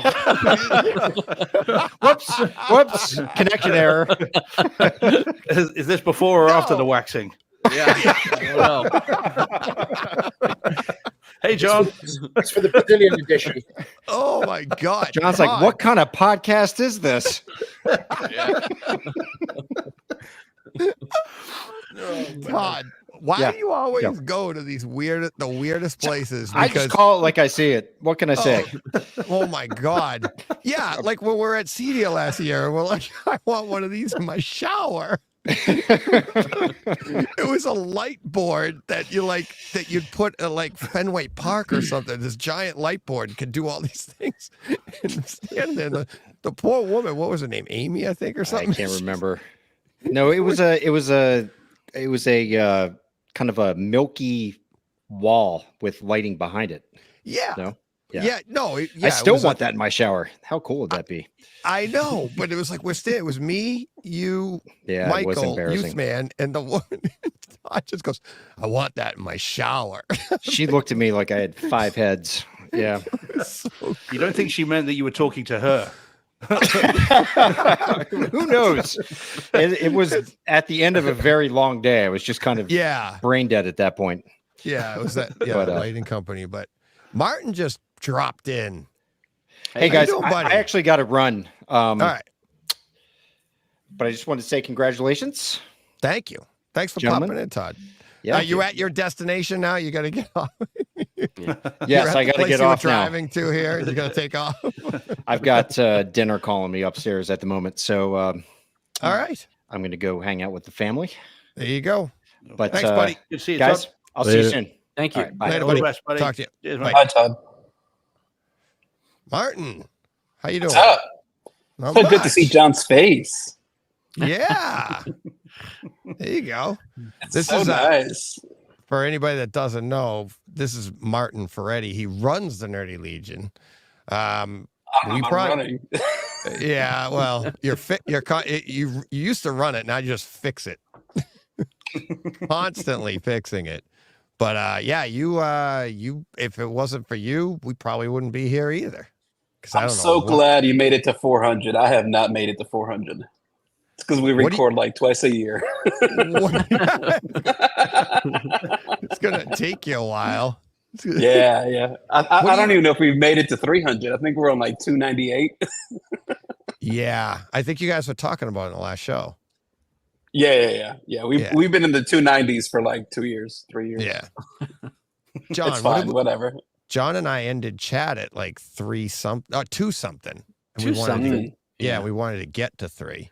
Yeah, we didn't quite get there, but so we've done almost 700 shows. Yeah, it's a lot of shows. Yeah, I miss chat, man, but this show's fun. I love listening in. I don't have time to watch a lot, but I love listening in. Yeah, our listenership is actually larger than YouTube than our video. Yeah, it usually is. The case. Yeah. Just for the type of show, right? If you did more like video content, like like I don't know, like reviewing equipment or whatever, things like that. Yeah, like what where Shane you like does. have to go through. Yeah, exactly, like what Shane does. Exactly. Yeah. Shane's great, by the way. Oh yeah. Who's that? Who's Shane? Is there another Shane? No, it's cool because thanks to you, I've gotten to see like all these people that I wasn't listening to or watching before, and now I'm like, oh yeah, that's interesting. Yeah. Well, that's what's so fun about this, the community and everybody. Like anybody and everybody, guys like Shane, anybody that you're like, oh wow, look at Shane's channel, this and that. It's like he reached out to me. He's like, hey, how you doing? I was like, what the hell? It's like, pops into my chat, or if you reach out to anybody, I've said this to all the listeners. I'm like, I know what it's like. You're nervous and you're like, oh my God, you talk to these people, and then you reach out and they're like, hey, yeah, sure, blah, blah, blah. All right, great. I mean, for Shane, you want to get on a show, just run into him at the grocery store. That guy didn't make it on the show, by the way, but I actually ran into another guy at Jersey Mike's the other day when I was getting a sandwich. He was like, hey. I was like, hello? He's in line. He goes, were you just on YouTube earlier today? I was like, maybe. It depends. Did you like the show? Yes, that was me. Yeah. The best part is you got to say, like, it's recorded. Depends on what you were doing. Like, you could make one video and you're on YouTube. It's like, did you watch it? Steve knows that, right? Steve's like, I was just watching your latest video, and it was like a year old. Yeah, well, yeah, quite, yes, absolutely. Yeah, right. Yeah. It's like, and then have the ignominy of only having seen half of the video and then not seeing the end, where he said, actually, it's not mine. And make a complete fool of yourself in like 30 seconds. That was Steve. Remember when you said like John and I were fighting and it was awkward? It's like you and Shane that last show, and like you're describing it, and Shane's face was like blank. I don't know what you're talking about. And I was like, and I'm in between you two going, uh-oh. Steve, bail, Steve, bail. Let it go. Pull up. The other Asian guy. And as a lawyer, there was me working on the evidence board going, right, okay, Exhibit A. Right. Your Honor. But it was so funny because it was like two immovable objects going at each other. Steve's adamant that he watched it, and Shane's like, nope, that's not me. But then they actually met in the middle, and they were both right. It's like, nope, that's not my theater. I recorded that months ago. So it was just like, but I'm in the middle. I'm like, oh, cripes. Well, so much so that as soon as we finished recording and it was like midnight, and I'm like, please just say sorry to Shane for me. Just feel really bad. Yeah, exactly. Michael Shane, and he was laughing. Mike, how you doing, Michael? What's going on, fellas? Oh, another sweet voice. Hey. Congratulations, man. Thanks, buddy. How you doing? Been a few. Yeah. Few shows, a few months since I talked to you? Yeah, it's been a We bit, left man. M-Wave and we were going to talk like the next day, and like crap hit the fan on my end. It's like we literally were like, we had all these great plans on like, we're going to do this, we're going to do that. And it's like, hi, how you doing, Michael? Months later, I was like, whoops. So, have you started for next year's M Wave yet? No, so I'm not a part of M Wave now. What? So, yeah, you got to watch my videos, man. We were just talking about people not watching other people's videos. Exactly. Now at least it's not open for me. I've been saying that for a while. I haven't watched or listened to anything in a long time. Exactly. It's really hard, man. The bigger your channel grows and the more you focus on it, the less time you have to just kind of enjoy. And I used to be able to watch everybody's channel. And now it's like, I don't even watch my own videos. I edit them and then I post and then I go working on the next one. Oh, yeah. Yeah, when John and I were starting, that's all I did. I'd edit them, take me 8 hours to edit a video, and then I'd listen to it and be like, oh, man, I missed that edit. Oh, man. John's like, why'd you make me say that? I didn't do it on purpose. Well, then you have the opposite of that, which is, do you remember, John, when we started the show and DJ's like, oh, by the way, we're live. Right. Oh, okay. We're live on YouTube, by the way. Yeah, we were kind of 10 minutes in, and then we realized we're just, broadcasting. Oh, great. Okay. Oh, God. Now you tell me. I'll put some trousers on. I say I had to put pants on and that's what everybody says. I think both of you, Michael and Shane, both said that coming on my show when you did a Takeover Tuesday. Everybody went, all right, I don't have to wear my pants. Martin's sitting there right now and he's like, I don't have my pants on. I don't know what the hell you're talking about. I had my bathrobe on. I took it off just so I be a little more professional. I think Martin is channeling a bit of Brett. He's got that Brett vibe, chilled on the couch. Yeah. I say he's the most comfortable of all of us. That's for sure. Yeah. I'm always on the comfy couch, guys. What can I say?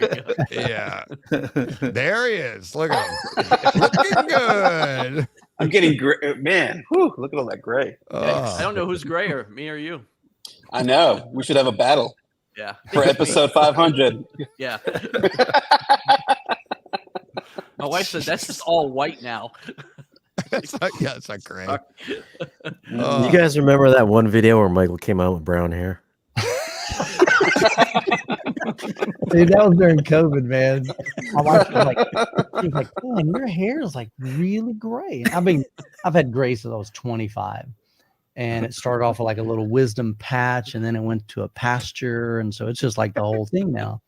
So she was like, I think I should dye your hair. I'm like, heck, right? Dude, it was the goofiest thing in the world because it was like we went from gray to just brown, like overnight. Yeah. So subtle. It looked so awkward, but I just blamed it on COVID, I remember that. God. I remember looking at it, I was like, what's up? Rub it in, guys. What's wrong with this video? Yeah. Shane's like, my HDR is not working. What's going on? Shane's like calling every calibrator under the sun, like, I need to get somebody in here. My screen's all screwed up. Like crap, man. Bringing out colors that shouldn't be there. Yeah. Well, I got buddies that tell you they'll have like the salt and pepper, and then you'll see them the next weekend, and it's like jet black, and then they'll be like, and the next weekend, I never color my hair. Yeah. That wasn't a topic, and yes, you do. Well, I'll use my that'll never happen again. It's like, I'll use my my Brightside HT pen and just color in mine, and then I can do whatever I want. It'll be fine. Steve, you're not wondering why I wear a hat? No, hey John, I know, John, I know. Oh God, yeah. Whoops, wrong one. Oh, wrong button. Oh, there he is. Yeah. There we go. I brought it back. That's it. There he is. Yeah. That's the one. There you go. Hey, we got flash. There you go. Yeah. Guys, I gotta bounce. We're gonna have dinner here in a second here. Have a good night, man. Take care. Hey, later, Shane. Thanks for having popping me in, on, guys. Cheers, Talk to you later, buddy. Later, man. Bye. Yeah. There we go. Cool. So Michael, let me ask you this then. You tell me what happened. Yeah. Tell the listeners what happened. The short version. I shared it on my version? channel. Yeah. The short version, we had done it for 3 years. The partnership wasn't working out. And even the event itself, it takes 6 months of my life to get ready for M-Wave. And the closer we get to M-Wave, the more time I have to devote for it.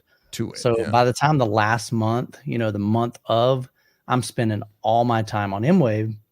And so you just see my channel do this for 6 months. I mean, it's just like it's heading down hugely. Right. Everything, metrics, from watch time to everything, even revenue. And so it's kind of all consuming. It's a great event. I love what it stands for, but it's not sustainable for me. But again, the partnership really wasn't working out either. And that was the kind of the main deal. But yeah. Well, you got to prioritize, and it's like, I mean, you could still support. It's a great event for the people that go to those, and it's like I had a blast there, and it's like I want to go next year. But yeah, I mean, you were exhausted when I was talking to you, and it's like, and I'm just going by just me and our conversations, but you're having that with how many people there, with everybody, right? Exactly, sure. And it's exciting, it's great. But just the logistics of putting on a show is just massive. What Audio Advice does is incredible, but they've got a huge team, to make that happen. We had 3 people this year and then a bunch of volunteers, so. Yeah. But yeah. Our buddy popping in. It was from challenging. HT guys. Hey, Ara. Hey, guys. How's everybody doing? Hello. Great. Yeah. Hey. Good. Yeah, man. How are you? Congratulations on 400. Thanks. It's nothing compared to you. What are you at? What I should say, what are we at now? I just got bumped up to the big times there. I think we're at 11 something, but we've been doing it for 20 years. So, wow. Yeah. 20 years, you and Braden, HT guys. And it's like, I used to yell at my car radio listening to him because I thought he was wrong. And now all I got to do is call him and yell at him. And the funny thing is he takes the call.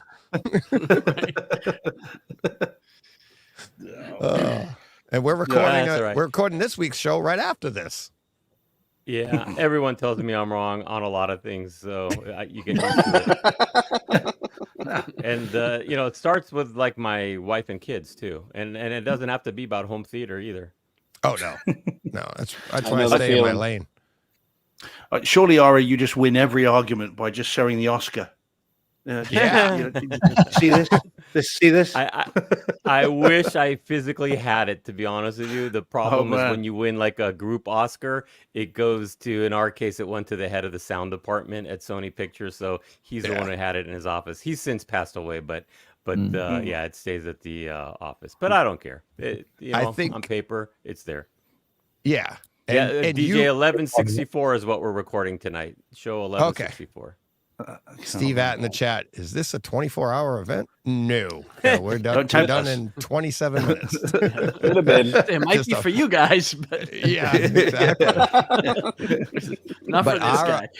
Ara in the Oscar thing, the guy's so like I'd been listening to you probably like 6 years, I think, by the time I finally when I met you and had you on the show, and I'd never heard that you won an Oscar. I don't know if I missed it. We don't talk about it. Exactly. I think it gets most of the notoriety because I keep bringing it up.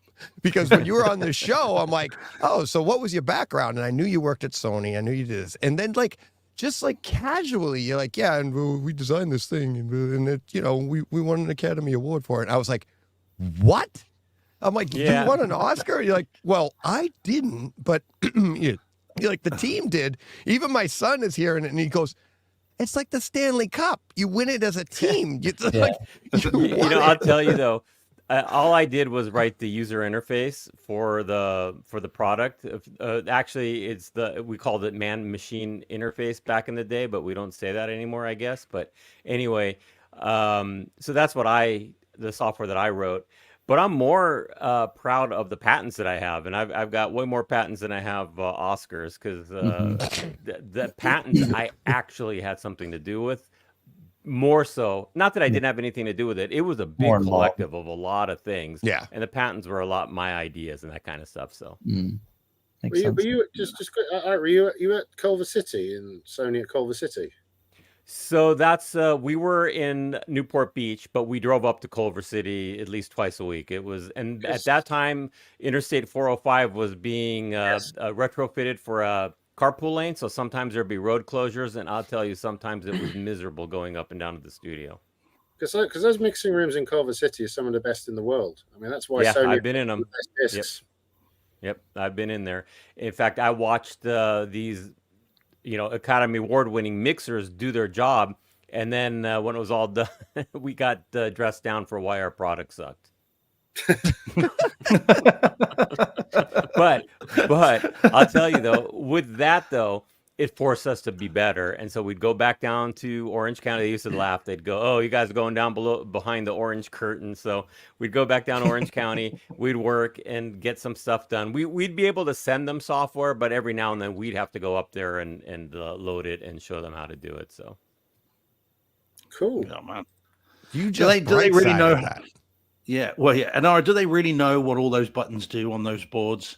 I've seen them. It looks like the Enterprise, and I'm just thinking, they know how to work about 10 of those, and the rest of them are just a complete mystery, like pilots. Okay, so that's what I think about pilots, because I've looked inside a cockpit and I've been on board, because my other part of my the biggest part of my career is aviation. But when I was working at Sony, I'd go and talk to these guys. They knew every bit of it, so it was very impressive. Steve, you need to come in. You need to come into a mix, Steve, because if you heard the sound before, because the mix goes through several stages. You don't just mix a film; you have several pre-mixes. If you hear what they start with and what they end with, you'd be like, how the hell have you got to that? I mean, I'm open to be educated about it. I'm fascinated. I just see these massive boards, and whenever you see, Dr. Dre, mixing stuff, and they're always moving one slider. They don't know what any of that other stuff does. I think the top left one is ordering a Diet Coke, and the top right's is a pizza. I'm just mystified by knowing that. And again, same with pilots. I'm the same. I've been on flight decks and I've in cockpits and seen all these buttons, and I'm convinced they don't know. I'll tell you a story, Steve. I'll tell you a story. If you go into the mixing theatre and say you're the client, they'll create what is known as a DFL button. And they'll go, I dread to think. Play with the DFL button and set it to what you like. And you sit there playing with it and you go, that's perfect. And they go, fine, thank you. And then you move on. DFL stands for do F all. But it's amazing how many people sit there and they'll play with it. Go, it sounds much better now. Yeah. That's just like also every software upgrade you get makes your computer faster too. Ever notice that? Oh yeah. For about a week, and then it's like, God, this thing's dog slow. But I'll give you an example. I was up at the studio one time when they were mixing the Antonio Banderas Zorro movie, and there's this one scene where they had a fuse, like a dynamite fuse, and it was burning. And I'm telling you, I watched him spend 20 minutes on just that one thing, and he'd listen to it, and the slider was increasing the gain, and then he'd pan, and so he had it basically, if I recall, it was on the right burning to the left. He would pan it so that the sound panned across the screen. And I was amazed. He went back and forth, and then he goes, "Okay, that's what I want." Then he brought up all the other tracks, and he listened to it. He goes, "Nope," and then he went back, and it wasn't quite the 20 minutes, but he's trying to tweak it. So I want it to be pronounced, but I don't want it to blow all the other sounds away. It was amazing, and the amount of time it takes to get you. At the time, they would do a reel at a time, which was 22 minutes long, and they would do one reel could take them a few hours just to do that, depending on what was going on. And that was one of the things one of the guys told me was we developed a disc-based audio dubber, and he said to us he didn't like it because in the old days, when they were done with a reel, the projectionist in the back would have to thread a bunch of reels on the back machines, and that could take about 10 or 15 minutes. So he'd get up, stretch, go outside. If he smoked, he'd smoke a cigarette or do whatever he needed to do, but it gave him a breaking point. When we went digital, there was no need to do that. So he says, one time I looked down and I said, I've been sitting here for 4 hours.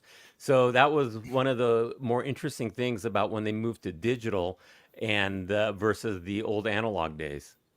We've now created the render time So it's like, oh, sorry, it's got to render. We'll be back in 10 minutes. Yeah. Oh, geez.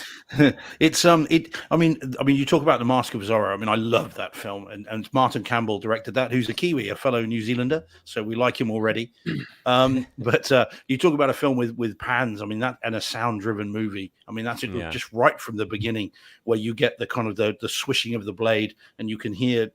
Obviously, I'm Banderas walking from off screen, and you can hear the footsteps coming from front right across the screen, and then he takes out the sword and then does cuts the Z, I'd say Z, you'd say, into the into the screen, and the flames go right across the screen. The pans on that are incredible. I'm not surprised that's a detailed sound mix, because there are animals in that sound mix. There are in terms of the sound of the flames and the sword. I mean, you can hear growls and snarls and all that sort of stuff.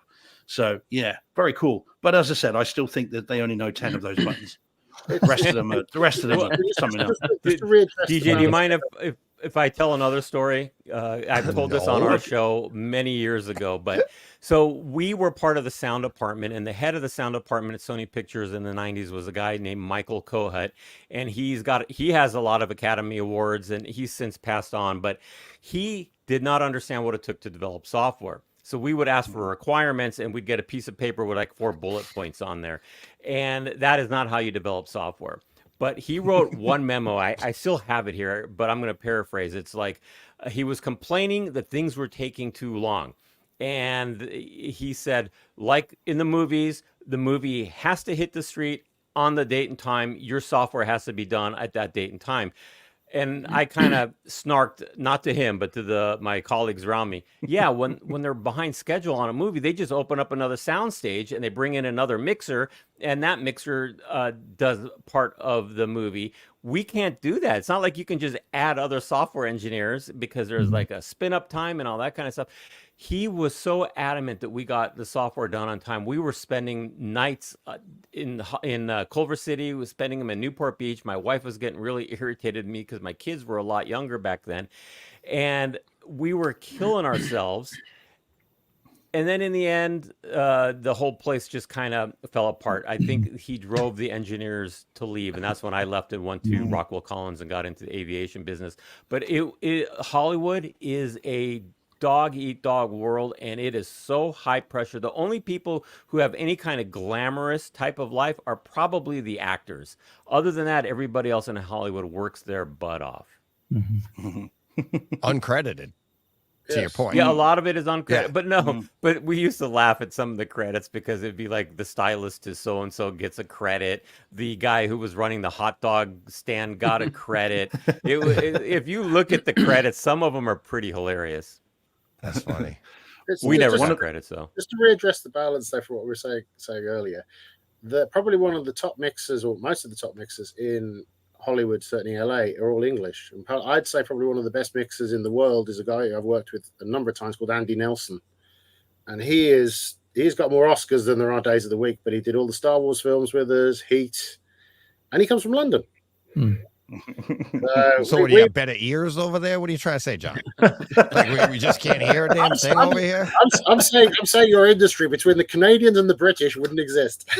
Yeah. Oh, yeah. Well, in another direction, I don't know if it was live or I was watching one of Michael's shows, and somebody called you. I think it was a short that you responded to, called you out on glasses. It's like you yeah, like you can't see anything. I've got one eye that just does its own thing.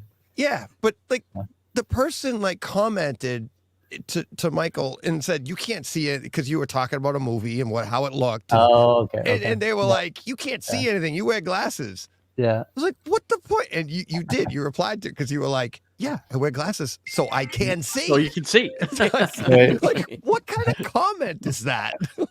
Let me wear a hoot, man. Oh, God. Yeah, people complain about it. Oh, you can't tell anything. You're wearing glasses. What? That doesn't even make sense. And half the people here, I think we all are. Oh, no. 1, 2, quite a few of us. Everybody but Steve and I. And I wear contacts. So yeah. It's just like Guess Who. And I don't wear glasses, but I probably should. So, Yeah. Well, I was like that too.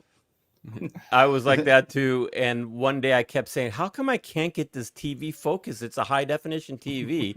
And I wasn't always wearing my glasses. Then one day I put on my glasses. I go, oh, that's why. That explains it. It was just amazing. And I'm like, all right, that's it. Permanently wearing glasses now. Yeah, I got mine like a year ago, I think, and I had never worn glasses before, and you don't know you need them. I mean, I could read fine, everything, and then all of a sudden at the end of the day, I'm tired, so I was like, all right, I'm tired to read, so I went and got it checked out, and now I'm like, the most important place for me to wear my glasses is in the theater, because it's like, I mean, it just, that's what that's what 4K looks like, that's it, everything just looks so much more, like, you see so many more details, and like one of the first ones that jumped out to me was that scene. There's the scene in Infinity War, and they're meeting at the beginning of the movie, and Mark Ruffalo and Robert Downey Jr. are talking, and they're on screen, but they're like staggered. And as they talked, it was like a 1% blur just to bring that one character into focus when he spoke, and then it would switch, right? Without my glasses, that 1% blur was like all over the screen. So I couldn't see it.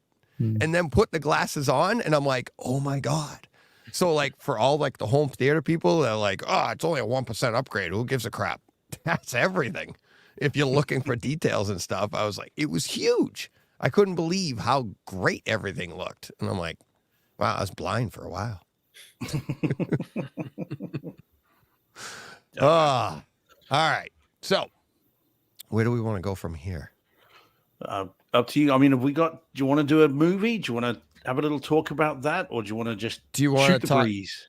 We could shoot the breeze. Or who here has seen Ministry of Ungentlemanly Warfare? I know Steve and I and John. No. Michael, you haven't seen it?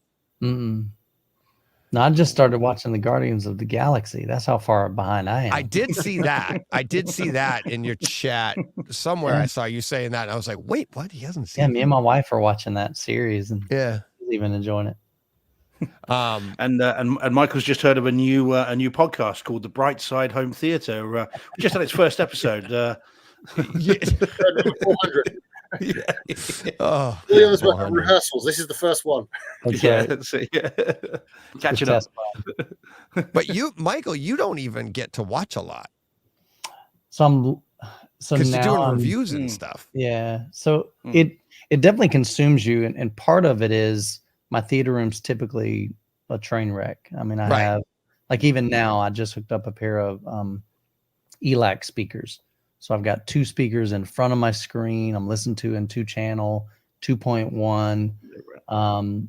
So it's always in a kind of a disarray, or I'm reviewing somebody's processor, or, so I'm always hooking and unhooking. And so sometimes my theater room, my kids will say, "Hey Dad, can we go watch a movie?" And I'm like, "Can you give me 30 minutes? Because I've got lighting in there, and I've got subwoofers over here, and I got an empty box here." And so, so that's where it gets challenging. But we're working on getting a studio. Nice. So it'll be a little bit down the road, but you were saying that we chatted a while ago about that, and you wanted a second room or a bigger room or something that you could manage a little bit easier because it's so tight. So it won't be in this home. Michael. Yeah. Well, the kids are gone, but I know that.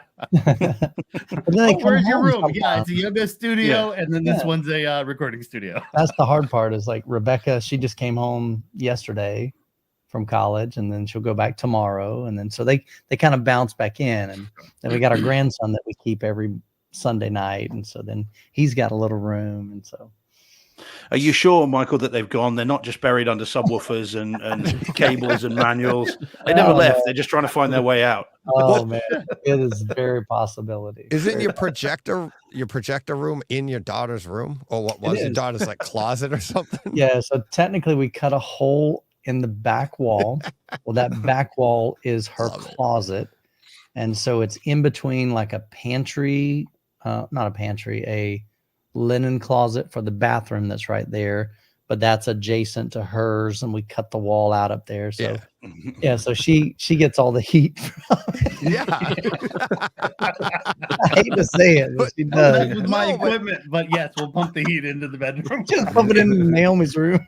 Yeah. Oh my God. But I love that's like the home theater fanatic idea. Like, I can do this, this, and this, and then like the daughter's in the room going, "What are you doing?" "Don't worry about it. Don't worry about it. The room needs this." "What about me? What about you?" The obsession is real. There's always a compromise, and now we understand where it sits with Michael. Yeah, it's like, well, I think the biggest compromise is the family just looking at us going, "What the hell?" Yeah. Well, they used to think I was crazy, and then after you start building a brand and a business, and like, okay, Dad's not too crazy. I mean, it's working out pretty good for him. So. Yeah, there you go. Yeah, Brett dropping in. What's up, brother? Right. What's going on, everybody? Not much. Not much. How are you doing? We got 9 minutes till the end of the show, so Brett drops in now so they get to the end of the destination, because Brett and I can go forever. That's right. DJ's like, don't come on before 10 minutes. I did not say that, did I? Otherwise, there's no other discussions going on. Holy crap. Yeah. Like I said, having a good time with it. We're, getting closer to Cedia. Yeah. So, Michael, good to see you on there as well. I know we've been chatting a lot lately, and so I know DJ, I've been running around, so I didn't get to see the live version of this. I've been literally back to back on stuff. But that's all right. I don't watch Michael's show either, and I got called out on that too. So what the hell? Whatever. Did you see me, DJ, when I highlighted you last night? Yeah. Yeah. No. Actually, when people highlight me, I get the listeners tell me. So, sure. And I haven't been hearing a lot lately, so apparently, no. No. Yeah, the people, you got mentioned here. Like, thank you. Okay. There you go. That's nice. Yeah, it's cool. It's cool. But yeah, we're all too busy. But that's right. Brett, I opened the show with or it was at the open, but this is pretty amazing what you're doing here. Michael's a part of it. I'm a part of it. And I mean, we're going to talk about it on HT Guys too, because I'm on HT Guys right now, so we'll be promoting it on that show too. Ara is, where is he? Let me bring back up where is Ara? If you look, Ara's right next to you there, Brett. So yep, there we go. Yeah, Ara from HT Guys. Ara, Brett, Ara. Hi, Brett. Ara, don't engage. Don't engage, Ara. Just say hello. Say hello, then mute. Ara, we are now best friends. Let's talk for the next 2 hours about cars, home theaters, whatever you want. I don't even want to mention how close you guys live to each other right now. So, all right, well, back to your contest. There you go. Go ahead. You promote it. Am I promoting it now? Okay, yes, fair enough. Please. So, you guys, I mean, it's on one hand, it's pretty simple. I am effectively giving away a trip to Cedia. So I'm out there every year. I've been out there pretty much every year for the last 20 years. It's one of my favorite shows of the year because, I've done CES most of the same years, but CES is just so big, and this one's really focused on the stuff we love to do, right? It's speakers, it's theater, it's projectors. And so, I was going out last year. I helped with Sound Room 10, which was a phenomenal, display and demo in there. And this year, I was kind of asked to do a little help and a little kind of prep work, with Storm and some of the brands. In this year, it's Sound Room 4. And so I said, sure. I said, but while we're there, after the show floor closes, wouldn't it be kind of cool? Yes. So if it is anywhere in the US, you can absolutely get in it. And if you're outside the US, yes. If you can get inside the US, I'll fly you the rest of the way. Across the border. The Rio Grande. I'm gonna throw you in the caravan. I got a coyote coming from So we're out there all the time. We've got these beautiful rooms that you run through these 12-minute demos, and it's a blast, but often you don't get to pick your seat. So most of the time you're not in the main listening position. You're back against the wall, or you're doing this or that. I said, well, what if we did this cool event with 10 of my favorite, content creators in there that I've known and we've all kind of built relationships with over the years.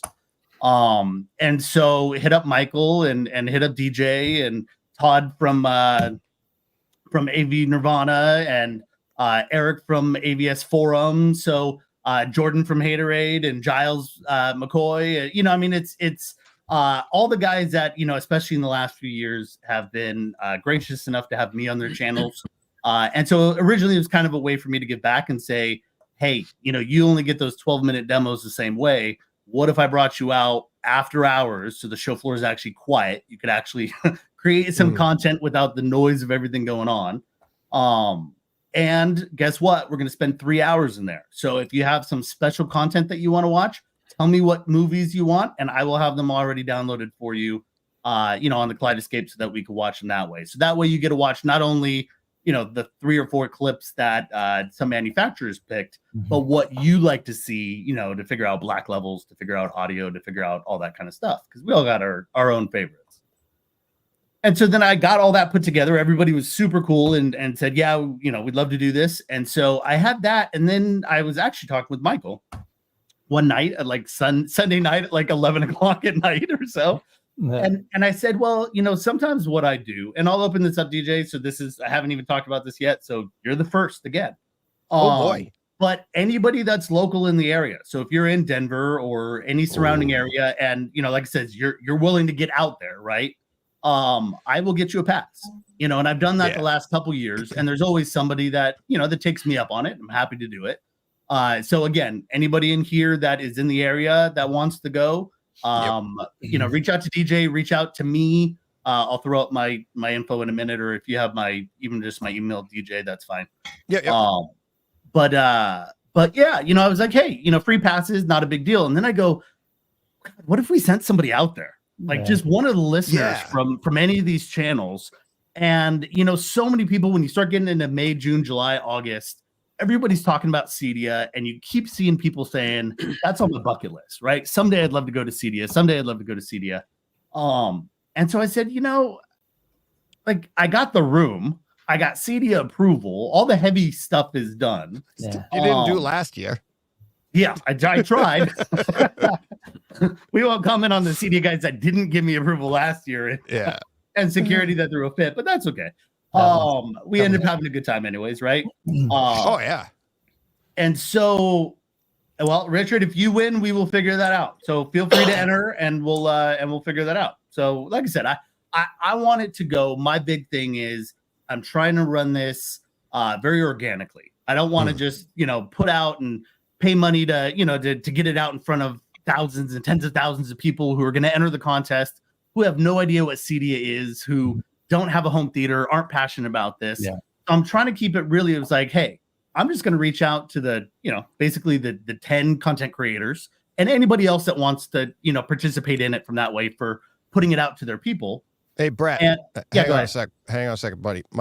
I know Michael's got to get going because he's actually committed to a 7 o'clock thing that he's got to do for his Patreon supporters. But I was going to hang on there till last minute. I know, but I didn't want you to. All right. Yeah. No. Because I know we could end. I know Brett. So I will wrap it up shortly after that. By all means, let Michael say his goodbyes. Hey, the bottom line is it is a super, super generous offer that Brett's offering. Yeah. Cedia is not open to the general public.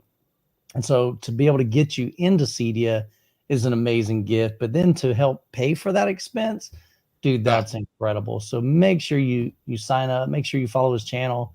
Brett's got incredible content. So I'm grateful, man, to be a part of it. Yeah. Can I just say, Brett, I understand you've got a very special guest coming as well. Mick Jagger? The person that I hadn't announced yet? The person you haven't announced yet, yes. Yeah. Special guest. Haven't figured out who it is yet. I don't know. Yeah. DJ thought it was him. So you just there you go. That's special, but in a different way. That's all right. Thanks, Michael. All right, fellas. Y'all have a good night. Thanks Michael. Chat later, buddy. I'll talk to you.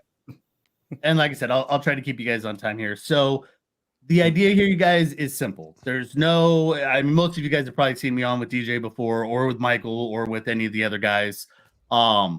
there's no, I'm not really even collecting names. All I get is the name and the email so that I can reach out to the winner, right? You know, I'm not asking for addresses. I'm not asking for everything else.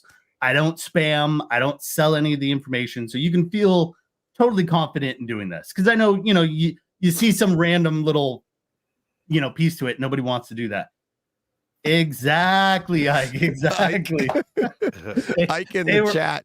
They were not super friendly with us last year. They would. No, I said a little bit of it at the beginning of the show, but Ike's saying in the chat, he's like, "So we don't get kicked off the floor like last year." LOL. He goes, those security guys were ready to fight us. Yeah, you know, and they're doing their job, and I get that, but it was like, oh, come on now, it's just press. So, but no, I got special approval. I had to jump through a whole bunch of hoops to get that, but we're good on it. So the idea is, you know, if you're in these forums, you obviously love home theater and all the stuff that we're doing.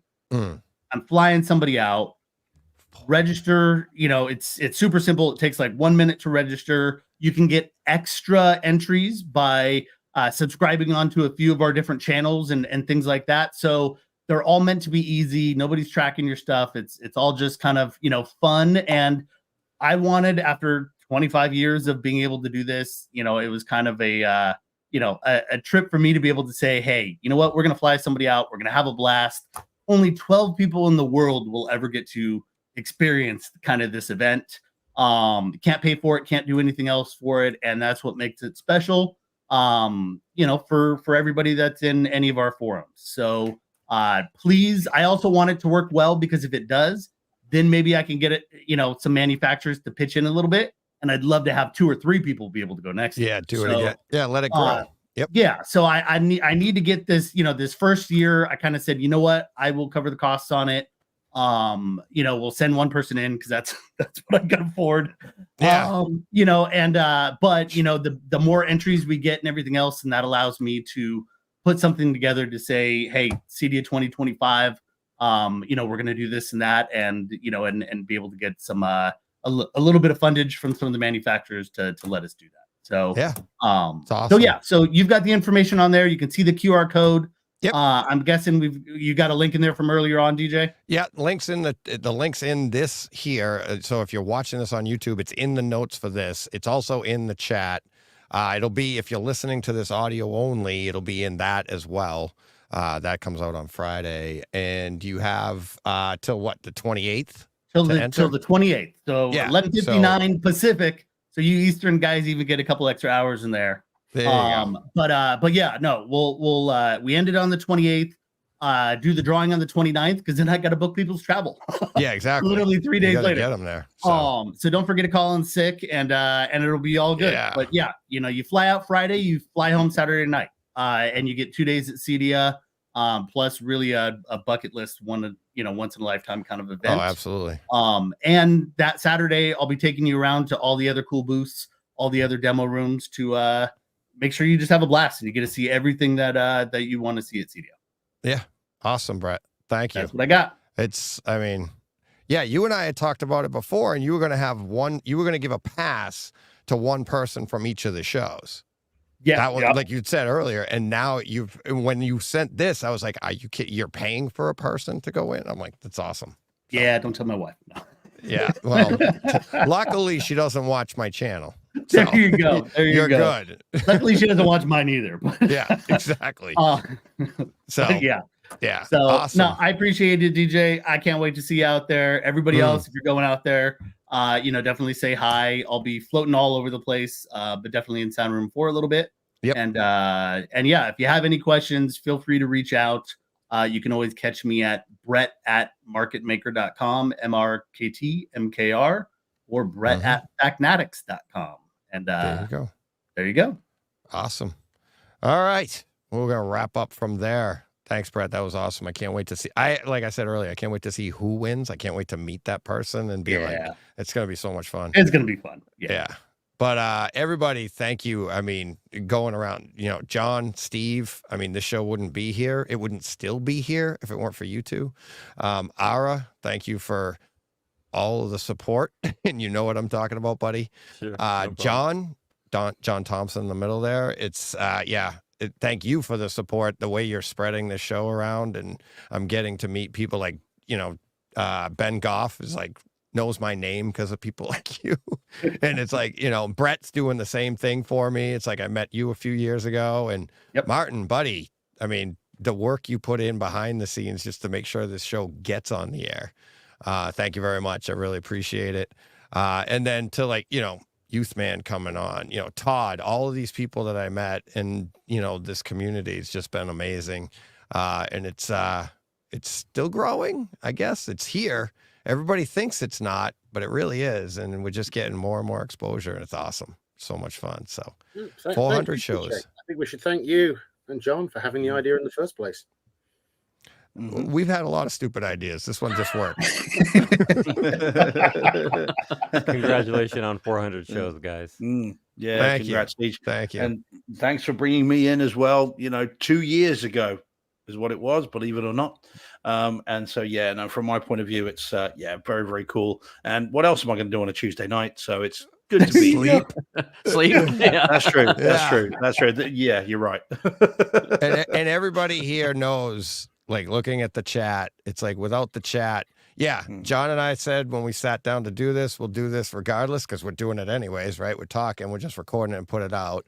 And then Steve, same thing. He comes along and it's like we'd just be sitting here talking, but it is just so much fun because of it. I mean, it drives us, and everybody sitting here in the room with us right now on the screen, we all know it's like this is what drives us to do it even more because, you know, whatever we're doing in our theaters, watching whatever, and for years and years, you're sitting there going, oh, I wish I could talk to somebody about this. And now to bounce all this stuff off of all of you listeners and the feedback and everything, it's like that's what makes the fact that we have a show 400 is literally because of the listeners. Because otherwise we just would have stopped at 2 or 3 and just kept talking to each other, right? So I was gonna say, we'll just hop on the phone. Yeah, well, we've done that, Brett. We should have recorded this for something. Yeah, but yeah. Thank you, everybody. Thanks everybody that's been involved in one way or the other, and all the listeners and everything like that. Thank you so much. But yeah, we got to get out of here. Steve's got to get to bed. I got to record another show with the guy sitting right below me. If you're watching the audio only, that don't read into that too much. But yeah, all right. Have a great night, everybody. Had to go dark at some point. Hey, congrats on 400. Thanks, buddy. Well done, guys. Congrats, guys. Bye-bye. Thanks. What do you got to do? Go push play. What he said. There we go. That's right. It's not easy for me to do this.